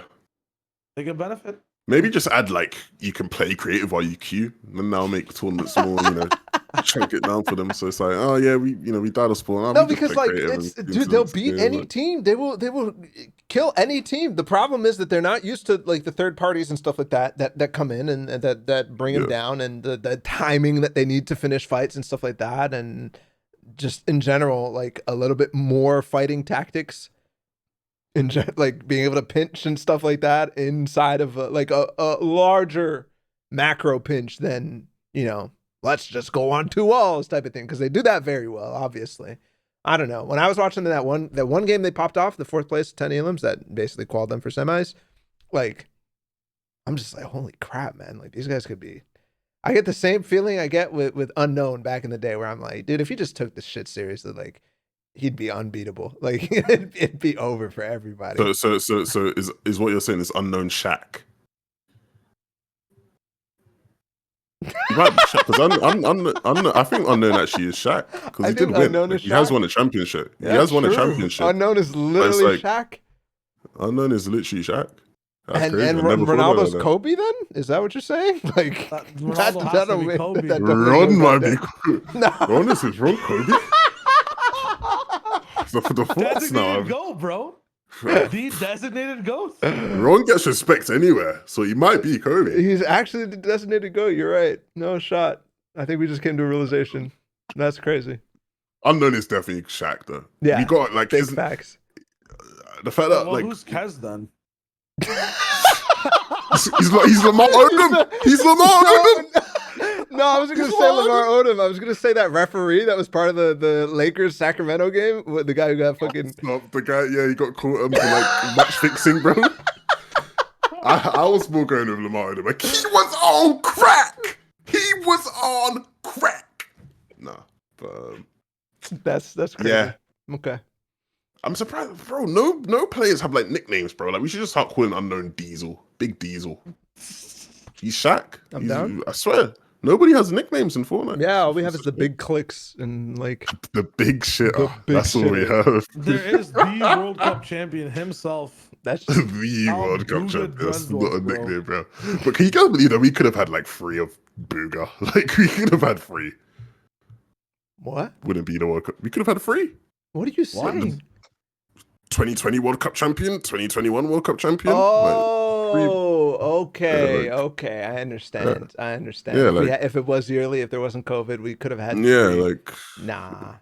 Bugans Yo. would have been a guy. Free. Yeah, Okay. yeah. Yeah. What we could have had. Oh yeah, I understand. I kept hearing free. I was like, Oh, free Bugas and like off sentinel. No, I'm not talking about that. No, I'm just saying like they could have been like free. You're going down the Bugas, rabbit like- hole. You're going somewhere Yeah, where's this crazy. going? okay. All right. Let's link NA with the FNCS with the Cash Cup, and get through it pretty quick. Okay, sounds good to me. And then we'll We've hop not done back to Cash Cup EU and talk Extras. records. Yeah, we got Cash Cup Extras, bro. We gotta talk. We gotta How speed long- this how shit long- up. how long we at? We can jug stop hoes, bro. We can jug stop hoes. We are at 2 Um, hours and 48 minutes, so we need like 15 to 20 minutes, maybe 30 minutes. That's what we got. Let's roll. Day Mirror Reverse showing us that when they can play, they popping off and they looking good. Overall, throughout the day, this is the first time where I actually felt confident after like watching tournament after tournament with this format, where finally it's like you can just tell when they're gonna win a tournament. I felt like a little bit beforehand it was still kind of a maybe.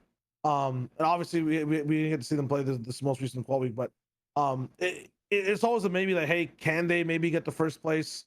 Is there someone who's like right beside them even in points that's about to contest them? I feel like there's like a telltale sign by game 4 or 5, Reverse is about to win, and we saw it in this Cash Cup Extra. Nothing, loving. Sorry, I was doing production stuff. Sorry, I thought you were gonna pick up. I was just checking like how they sort of did, like comparing it to like the Monday Cash Cup, because I feel like that's always like an interesting like relationship, like seeing how people do the Monday, and then even though it's like obviously like a different tournament, that kind of thing. But yeah, they did it. They actually did well on Monday Cash Cup anyway. They came fourth. I sort of agree with you. I feel like you can sort of just like tell, like, yeah, they've just shown up today. Do you know what I mean? Like they've shown up today, and it's, they're just gonna sort of run away with it. Overall, I think the same sort of conversations will be had about this trio. I do really start to think like they are a trio where you'd probably expect them to win like FNCS. Like I could definitely see that being a thing that happens now, like more so than I did at the beginning of the season. Yep. Yeah. I'm on that boat. I saw some stuff that really, like, especially last week, remember, where I was like, oh well, they kind of fixed a little bit of stuff, and Days or who was it, Day and Miro, like both of these guys, every time I watch them, I'm like, holy crap, man, these guys are crazy. On top of that, like I saw they were playing height. Sometimes they were making some decisions that are just like, wow, okay, like they've got more depth than I thought that they did. I feel like they're, by the way, 50 is a coach as well, who's been working with this team since the beginning. That probably doesn't get enough credit because it's weird because I always thought 50 as a guy that like helped people with contracts, but I dent't actually know he really like coached. You know? Yeah, no, he coaches. He even plays. Like he tried a long time he for scouts, he plays, he. He's Like- all I know about him is he's underpaid. That's all I know. He's underpaid. That's all you need to know. True.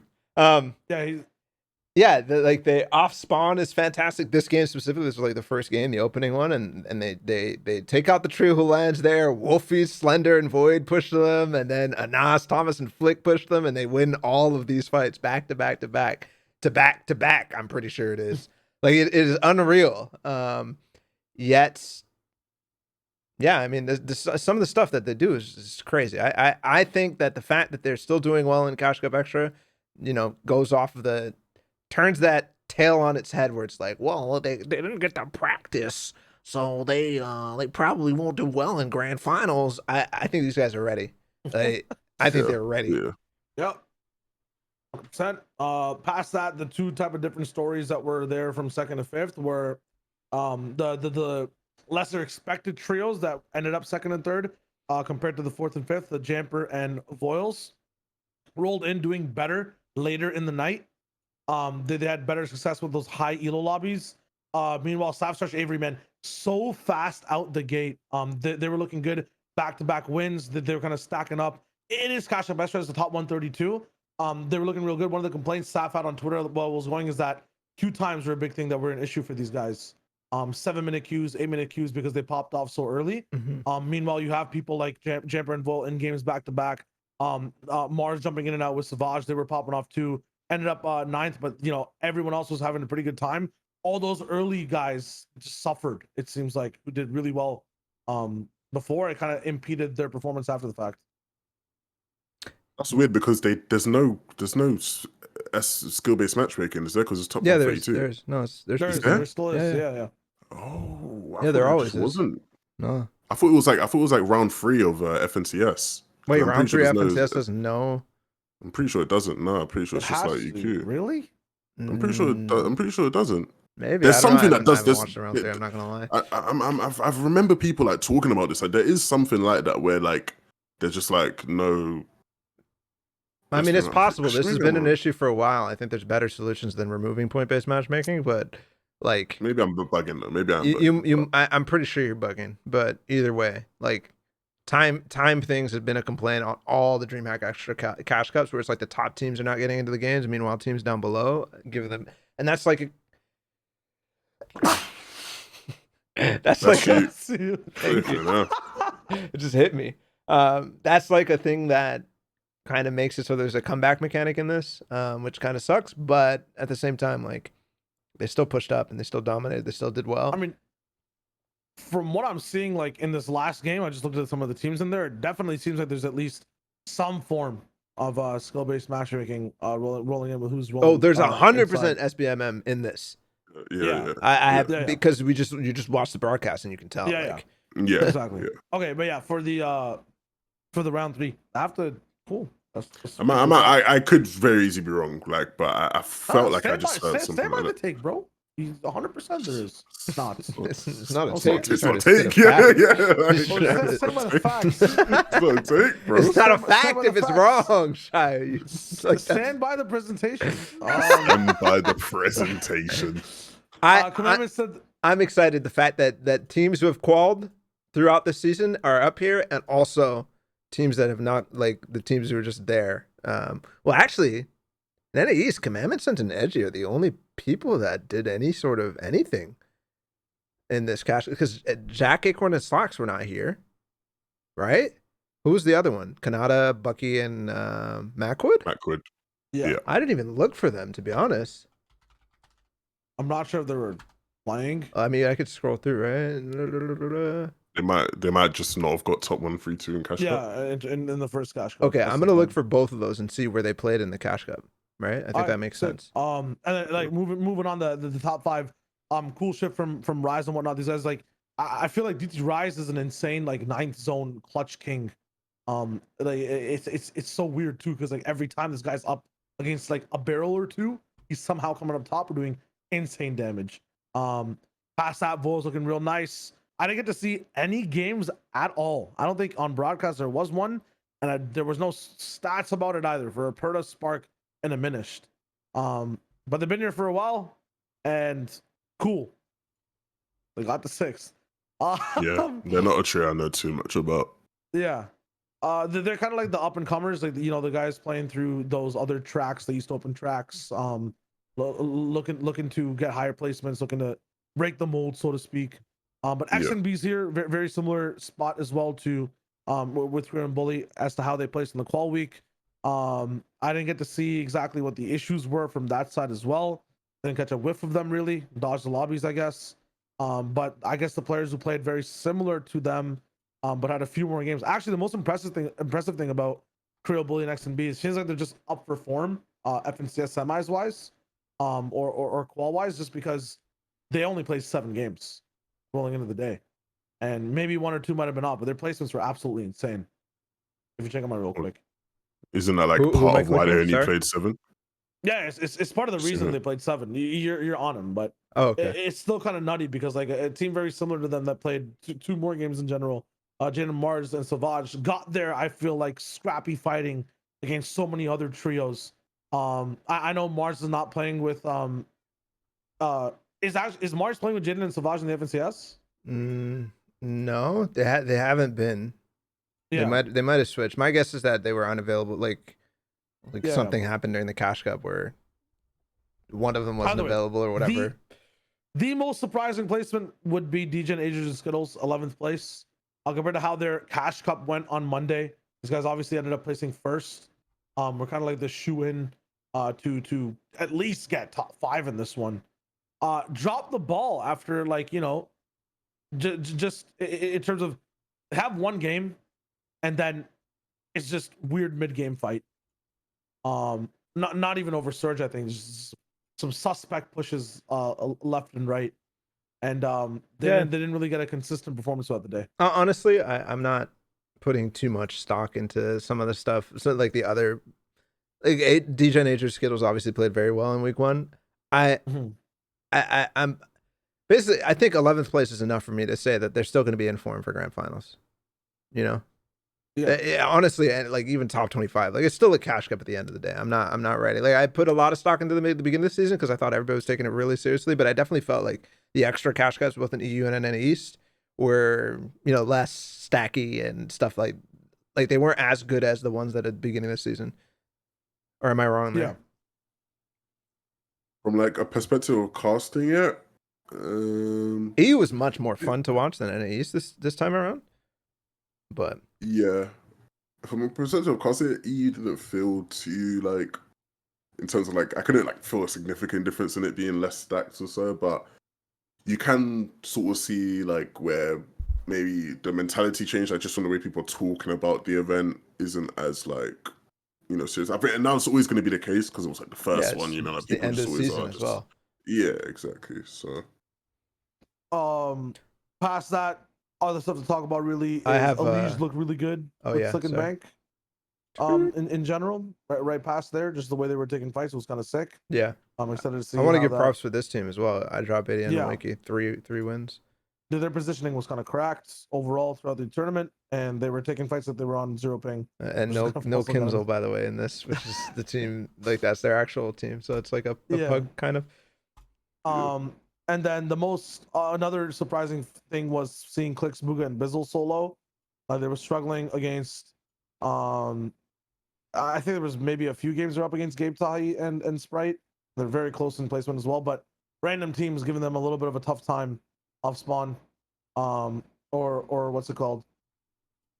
Just in general, like spending a bit too much time on fights here and there in the mid game kind of took away a lot of their power. Yeah, like chasing that one guy that they already beat, basically, like losing clicks and stuff like that. Like the fights they had the best fight of the tournament though. It was them against Rokane, Dubs, and Mega. Dude, yeah. I remember that. That was a very interesting fight. Was it a good fight though? Because I thought it was kind of ass actually. Like I thought it was like the most interesting fight, but the fight itself was kind of bad. It was strange. It made it look like Dubs, Mega, and Rokane his first Fortnite event or something. I don't know what happened, but I don't know about all that. I don't know about all that. I thought that why was it interesting and not good then from your perspective? Well, it was interesting because it's Dubs and Mega against Bizzle. Okay. Who, you know, big teammates and whatever. And it was not good because Bizzle's fighting height, which number one, Bizzle should be the support player, like, you know, in this situation. He's 90ing at fighting height against, I think it was Mega and Rokane. And then it was just Rokane. Okay. And then that's kind of interesting, right? Because he anyways, then like Bugha's like slightly following Clix, but Clix is mostly just 1v1ing down on low ground. It's just like it just didn't make too much sense to me in the two good teams fighting each other type of deal. Usually it's like, you know, we're trying to group, we're trying to find pinches, we're trying to all be together, we're supporting each other with spam and all that stuff. That didn't feel like that at all to me. But yeah, see that? It literally felt like the three of them were disjointed. I didn't get to see it from Dubs and Mega and Rokane's perspective, but it felt like they were all three disjointed, which is bad. And just on the back foot 24/7 too.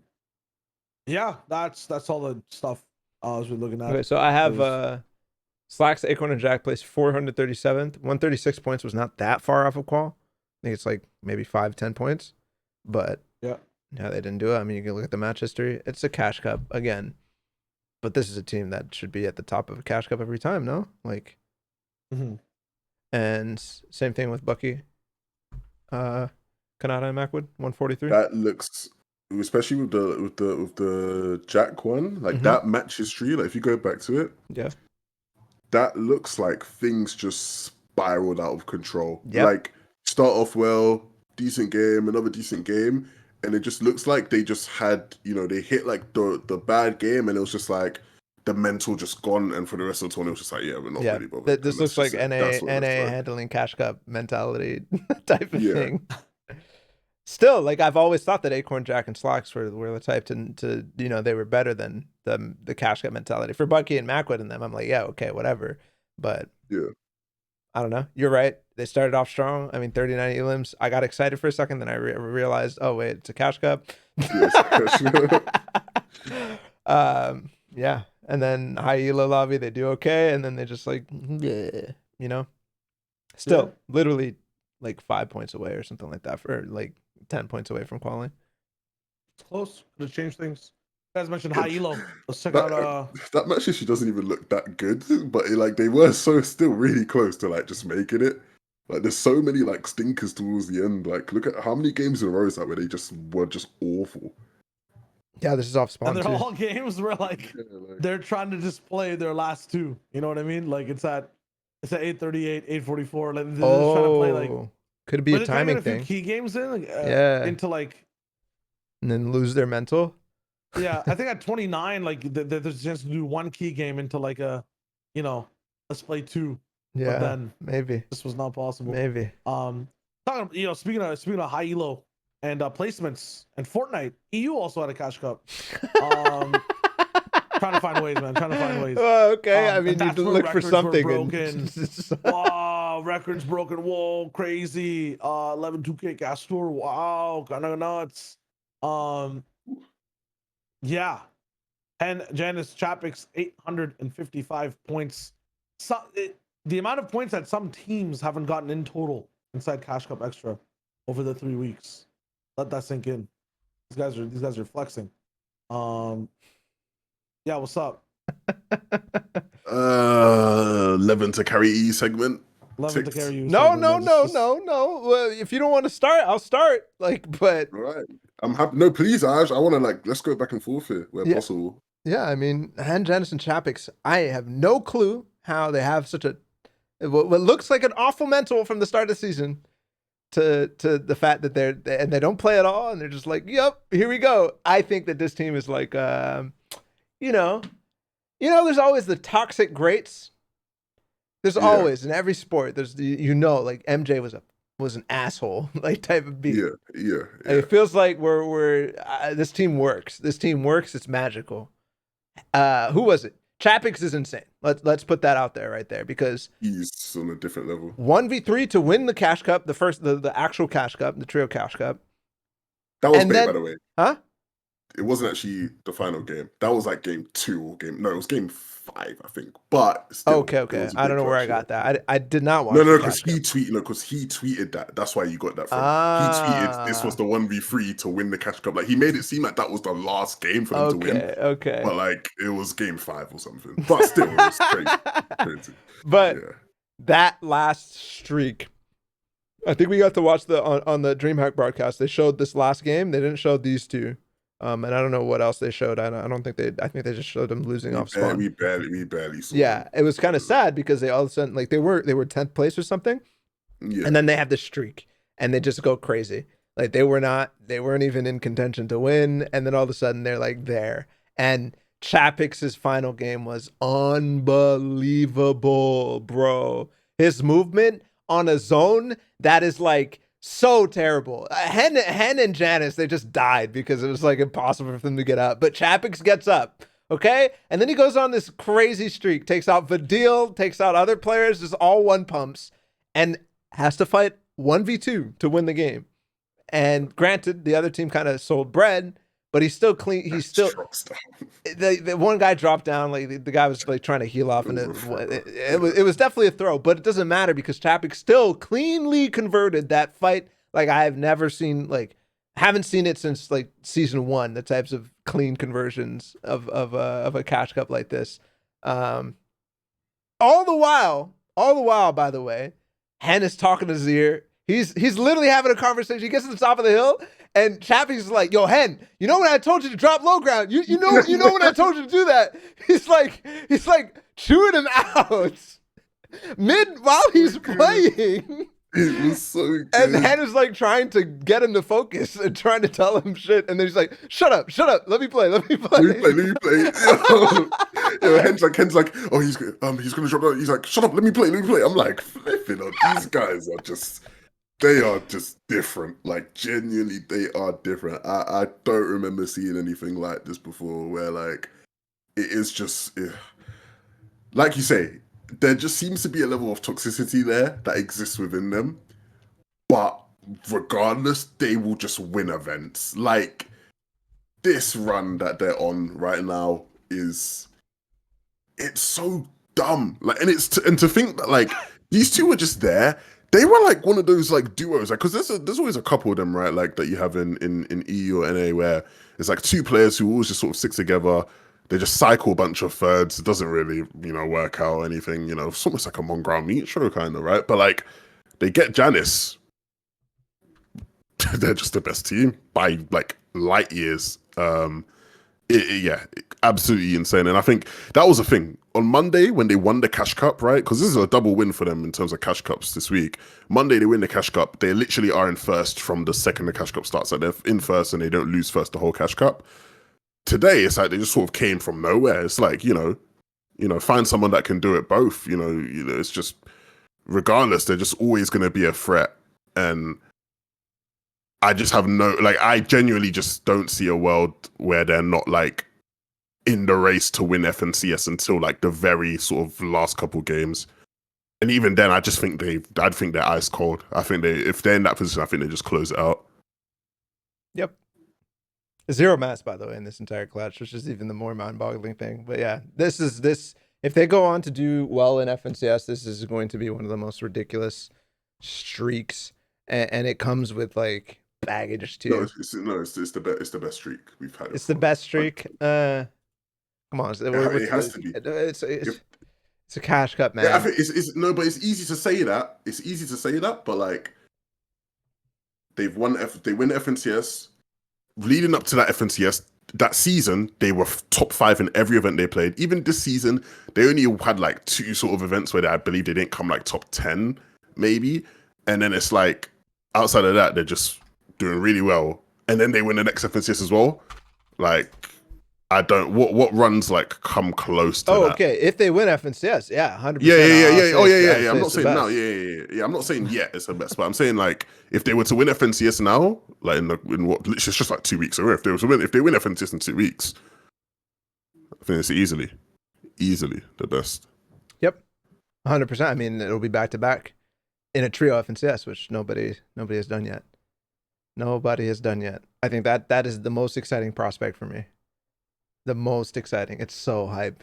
By the way, I didn't get to talk about it during the Nosh or during the NAE segment, but the Nosh like 3 wins thing, all that stuff doesn't stuff like that doesn't happen in non-trios modes. Like the potential for there to be back-to-back things that you can get excited about, like, oh my god, they did it again. Like they're so rarely happening unless there's a big skill diff, which is manufactured. Like at AO, for example, with Jordan doing his medkit shit. Like, it doesn't happen in other modes, even duos. Like, you may have a back-to-back with like Jack and Acorn stuff, but yeah. Nice. Any other trios in EU? Or is that just kind of the main story? Well, I think we should tie it back to what we were sort of talking about before, where Slender, Void, and Wolfie is just like so close every time.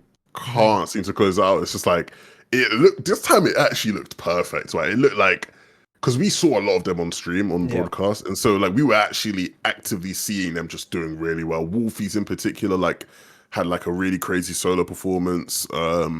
And so you're thinking, yeah, this is it, the gap's there. Just the best team in the world just comes through and just absolutely rolls you. Like, there's nothing you can do.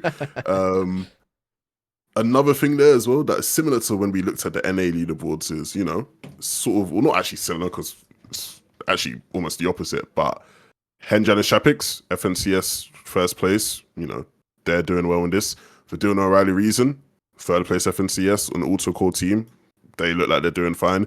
Flick and Thomas a bit lower down there in 11th, but still when we watched them on stream, like I wasn't like thinking, no, it's going wrong, but like they look fine as well. There was one game where they landed sweaty. I want to find out why that happened. There was one game where they just landed sweaty. I have no idea why. That was a big talking point for me here because it Yeah. was. I'm pretty sure it wasn't just sweaty. On NA, they landed Cami split. This reminds me of that time where I think it was Noah Riley, Dylan Reason. We're playing Lobetti Cup back in Stark season, and they dropped like 8 different POIs in like 11 games or something like that. and you're just like, well, and there was a bunch of pros who chimed in on like DJ's tweet way back then. They were like, well, we used to do this during the trios when it was round 4 because basically you give yourself more opportunity to have uncontested spots that are God spots because you're just like checking the waters everywhere. The other thing too is like now I'm kind of confused as to like where are they gonna go?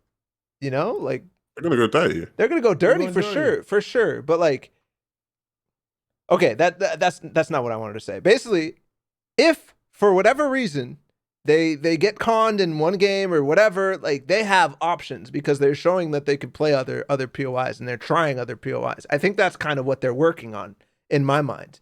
It's like they're working on getting Sweaty in a playable position. They're working on getting Slurpee in a playable position for them, so that they can eventually go. I don't know if they drop Slurpee. You think one-off games are enough to do that to get them into a playable condition on those spots?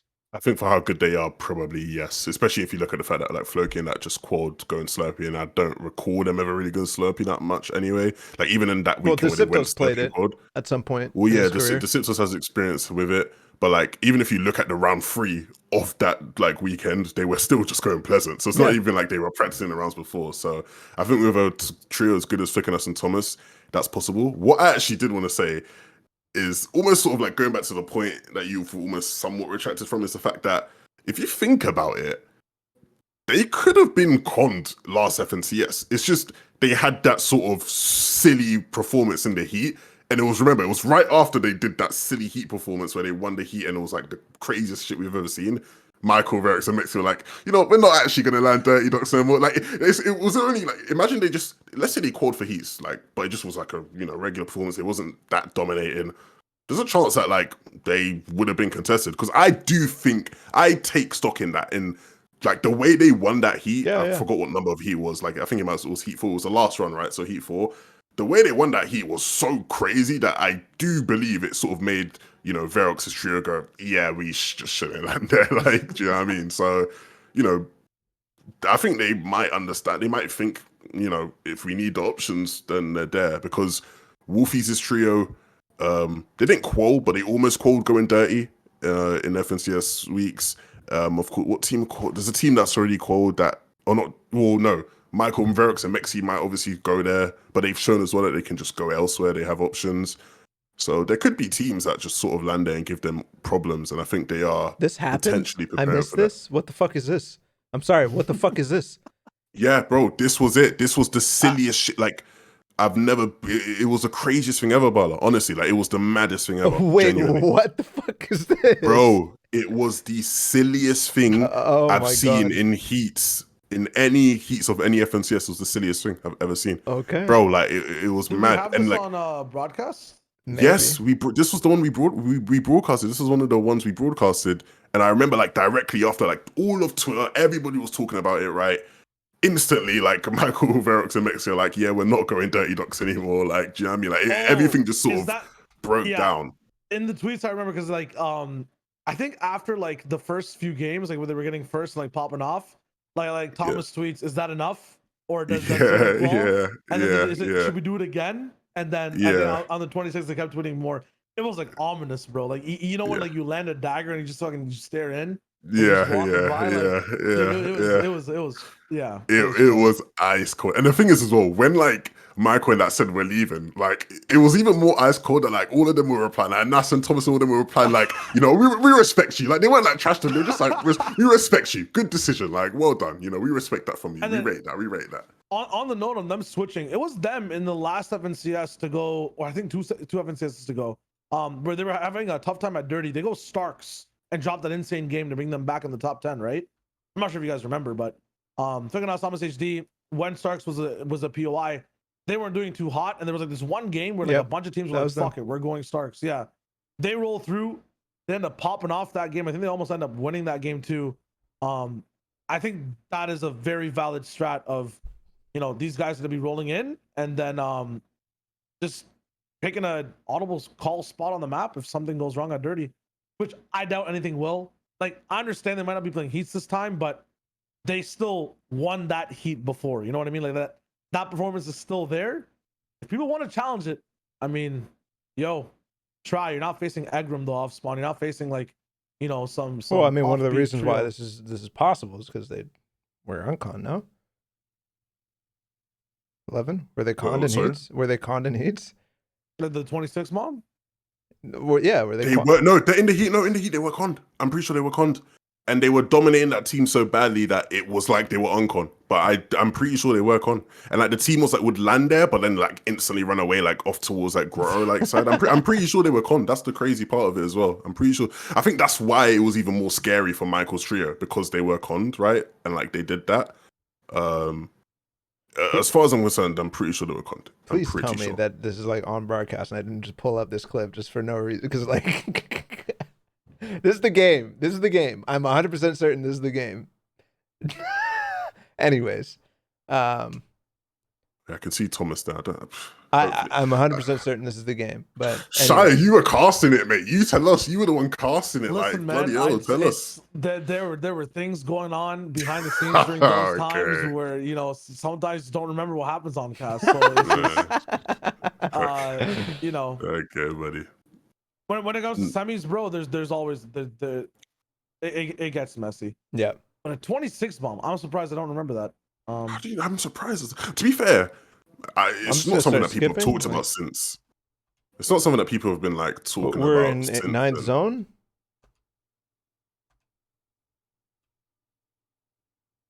This is the game. Is this the 26 bomb game? Yeah. Oh, Yeah. Okay, so I think I actually remember why this wasn't in my memory. Because we didn't watch It wasn't shown because we didn't see it. Because we didn't see it. Yeah, I was about to say. And wait for it. Nope. I'm quick with it. I'm quick with I it. wanted to see, bro. I wanted to see. I wanted to see SHYO's reaction. Like, I think I came out as being like, these guys got blah blah blah blah, blah. Or was that 26 bomb? but did you know? Yeah, that was it. Would you have known? Like, it feels like how would you I have always known? get the elim count 20, like, every time, but like that's just I guess we know why. I think it was like after they won like their second game or whatever, everyone's like, oh yeah, haha, Thomas popping off, and then everyone stopped tuning in, but definitely should have watched that. Is what it is. True. Another team that's up here that I wanted to mention real quick because we talked about them earlier. And over here it seems like they have a better. Seems like they have a better performance overall. ForZR, TAYSON, and NAE, 9th place. I know I skipped over a few teams. We can double back in a sec. It's fine. I want to wrap it up. Yeah. Them having success here, overall compared to like how things are looking in qual weeks in getting by rounds that are similar to this in cadence in like lobby strength. Mm-hmm. What did they do different in this Cash Cup compared to like how they've been struggling so far? This is a Cash Cup beat. No clue. True. Didn't see them. No clue. There was only one game where we saw them, and it was like they were fighting. That was the game they actually killed Thomas and they killed Sweaty, mm-hmm. and then they were shambles because they got pushed. Yeah, exactly. Yeah, they got pushed. Food for thought moment though, because this is the most recent update we kind of have of how things are looking for like the trickiest mid games to play so far. Maybe they have things set out for, or maybe they have things ironed out for when semifinals actually come around. Past that, if you guys have anything else to mention, I just want to get by the last 2 points. We're done. I kind of felt this is a very, very short point. I kind of still feel like Boney Burbs is kind of ass for no Riley Vidalian reason. Like they seem like they're always fighting, and then like you could have just stopped before you even mentioned any players' names, but yeah, go ahead. Yeah. Well, no, to be fair, I was pessimistic about all of the news like spots. I think watching Nosh's team did sort of give me some optimism for the Spire in terms of like how you can play that with certain zones and like which is funny potential there for a good team. I had a note in for EU FNCS, which was the only power position that anybody in EU goes for is the Spire. everything else, you know, like normally you see split basing on the center mountains and stuff like that. EU has never done stuff like that except back in the days of squads where Chapix's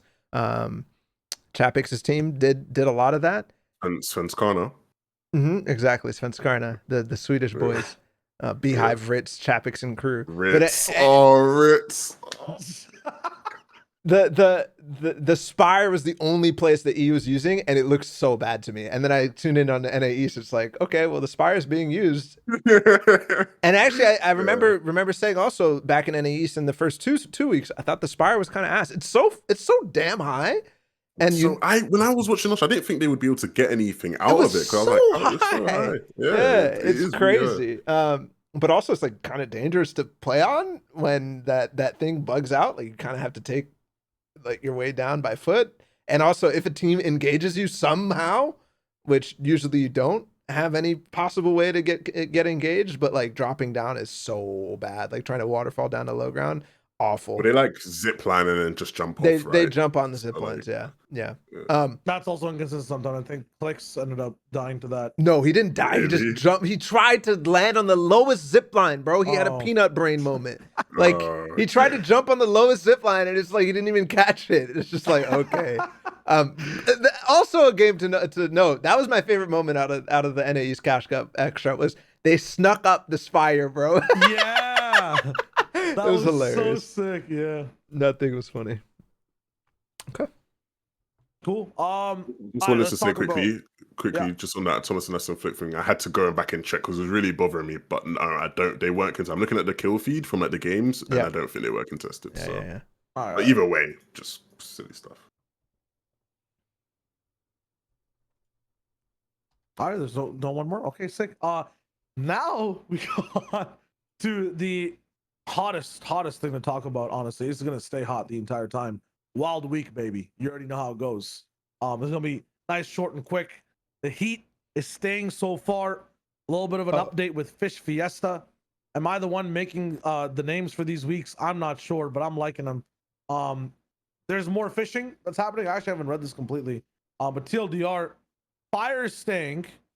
Fishing is gonna be there for longer in terms of spots, and the rare fish will be there more. I'm not sure what that means for floppers entirely, or if there's like more fish available, that do things better. But there's more stinks, I guess now, more so than anything else. More shield fish for people. At the same time, was this confirmed in comp? Was there any? We should have looked this up beforehand, but yeah, was there any comment on it at all? The stuff that was said before was the Wild Week stuff will be like in competitive and then balanced, right? We saw it with Fire Week. I think this will be in comp, yes. It's safe to assume. Okay. Yeah. Yeah, here's the other thing. They're confirming that the fire is staying. Yeah. Which sucks. That sucks. I know the Flambeau's gone. They did what they needed to do. They did basically what we asked for on last episode, which was like remove items that will cause problems, but it still sucks, man. Like, dude, it felt like the Flambeau honestly was still in the game when I was watching some gameplay. Like I can imagine probably in like matchmaking sessions, it'll like come out like one guy for some reason is carrying like a bunch of gas cans or something like that, and just like causing absolute utter chaos. But the arsonist. But yeah, it's I guess we're gonna expect a lot more stinks. Stinks are uncommon though, right? I'm not sure if they mean rare fish as in the rare variety. Because the wording's like you're gonna be seeing more rare fish, or does this mean you're gonna be seeing anything that's past floppers? Because if every team has 6 stinks, man, like off of fishing holes that are there more often and stay longer, it might look like a very, very annoying semifinals for a lot of teams. I really wish they were also releasing these Wild Weeks like before 2 days. Like this is like 2 days. Yeah. Well, okay, this is Console Cup this week, so I honestly don't care. But you know what I mean. Like next week we're gonna have it right before heats, like 2 days before heats, rather than like a week where they get to practice. It's in cash cups and all that stuff. I don't know. Oh, for the console kids, just let him eat fish. And for anyone that is friends with Clix, don't eat anything he offers you. Creator code from Clix was taken away due to some suspect tweets that kind of rolled in. This was surprising. I think one of the first instances of watching a code get taken away from a high profile character. I think the last high profile person to get punished to not have like something to do, you know, with Epic to a certain degree, I think it was Jarvis just getting banned. Like that was one big step of pulling away creators' access to the game and kind of putting people in line. I think this is the next step in terms of, you know, the code type situation. It's like a Jarvis level event. Yeah, I guess. well, not so much. It's not like Clix is banned, but I mean, like, just for the context of like yeah, codes, you know what I mean? Like trying to get people in line. Yeah. The tweet's fucked. The tweet's absolutely fucked. That he tweeted out. It's a bit memey in the end. Like I've seen some of these, you know, tweets roll up and when all the comments get like kind of simpy, but like I don't know what happens in your mind to tweet this out on the main. Like, yeah. Anyways. Yeah, Cool I muted him for that tweet. I know he deleted it Yeah. after, but like I was like, no shot. Like this isn't real. It's not the first time Clix has had lapses in judgments like this. Like not the first time at all. It's just the fact that they remove a creator code, I think, is good. Like, well, okay, it's not good. I'm not cheering for the thing, but like they warned people. Did you see the recent news of like Ninja played a Fortnite today again? Right, it was talking about Fortnite in general. I was browsing Twitter. Apparently, at the highest month for his creator code earnings, this is, I think, on Jake Sucky's Twitter. If you want to dynamic pull it up, I can just say it up. I got. He made $5 million just off his code. Yep. In the month, $5 million US. So I know that Clix is kind of big business right now because you know back in those days, Ninja's averaging 40K, 30K viewers. When Clix is popping off and he's big streaming 60K, 80K on general 20K. I'm wondering how much money just got taken away from Clix with that creator code.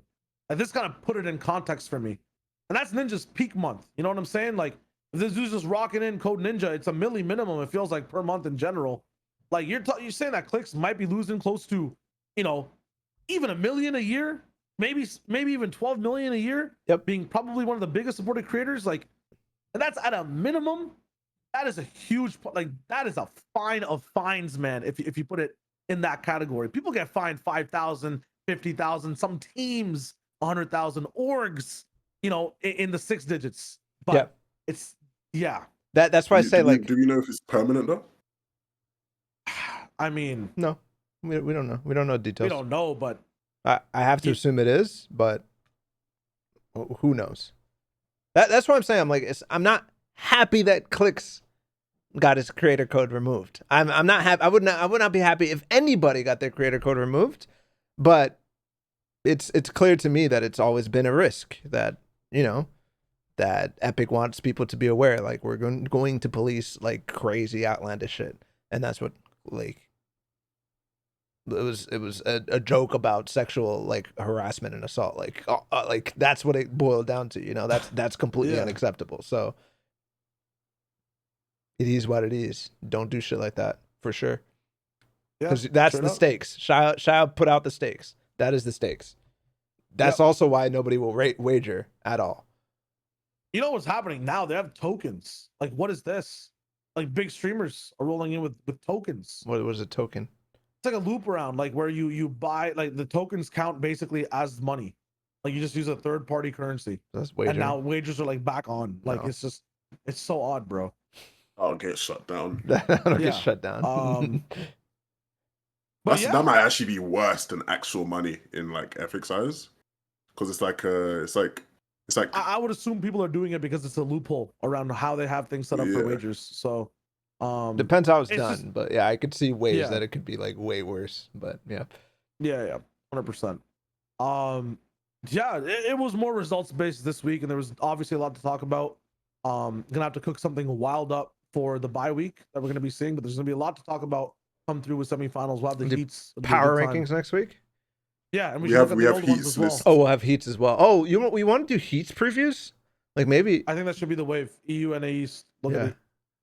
I think we'll be able to know which heats are being broadcasted. We can focus on those. Sure. Well, no, we don't have a requirement. We should do every. We should. We don't have a requirement to be stuck. Yeah. Do you want to mention why we're doing recordings as well that we're not live Just Yeah, if you guys have made it this far, a bunch of you actually ended up DMing me Pink Flamingo, which is crazy. DMing a you? 3-hour DMing me on Twitter, Pink Flamingo. It's That's sick. sick. Comment down below though, bro. Get the interactions up and then DM me after. We can talk about it a little bit in the DMs. But we're recording shows just to get the YouTube algorithm maybe working with the show itself, with the uploads, and just making everyone just go to a central place to get the content, up the views, you know how it goes. The live shows might be back a little bit in the future, but for now, get used to the YouTube uploads, get used to the Spotify uploads. If you know, obviously World Cup gets announced tomorrow, I would like to get on Balla stream at FNTASIA style, see what's up. That'd be sick. But for the time being, it's all just gonna be, you can expect the shows, because a lot of people are asking as well, if you've made it this far in the video, you can expect the shows to come out Thursday, Friday, depending on how things are going towards the end of the week, sometime in the evening, depending on the recording. But by Saturday morning, guaranteed, you should have a show to watch. And we'll try to be as good as possible to get it up on the Thursday. But you know, schedules are schedules. And VCT at some point is going to start up as well, so things will get a little bit freaky. Still, good up today, boys. Yep. What do they comment? Oh, I have a good one. Yeah. What's the best trio of all trio FNCS seasons? You know, after season X, basically. Like, who's the best trio? I want to know. All regions. In regions. chapter 2. Yeah, in chapter 2. In chapter 2, Levin, you're the first comment right now. What's the best trio in all of chapter 2? You can't ask Levin. You know what he's gonna say. I think you'd have to say probably 72 hours Cloaksy and Teeq. I think That's what I'm talking about. to achieve. That's what I'm talking about. Let's go. Let's go. Yeah. Nice. Awesome. Well, you guys can leave your comments down below as well. Watch it up on Spotify if you already watched it on YouTube. Because why not, man? May as well watch it 2 times. And you already know how it goes. That was FNTASIA. Yeah, man. I don't have a story. But Mr. at the end of the Host. day, if you don't have a story, that means you made friends along the, have a good time.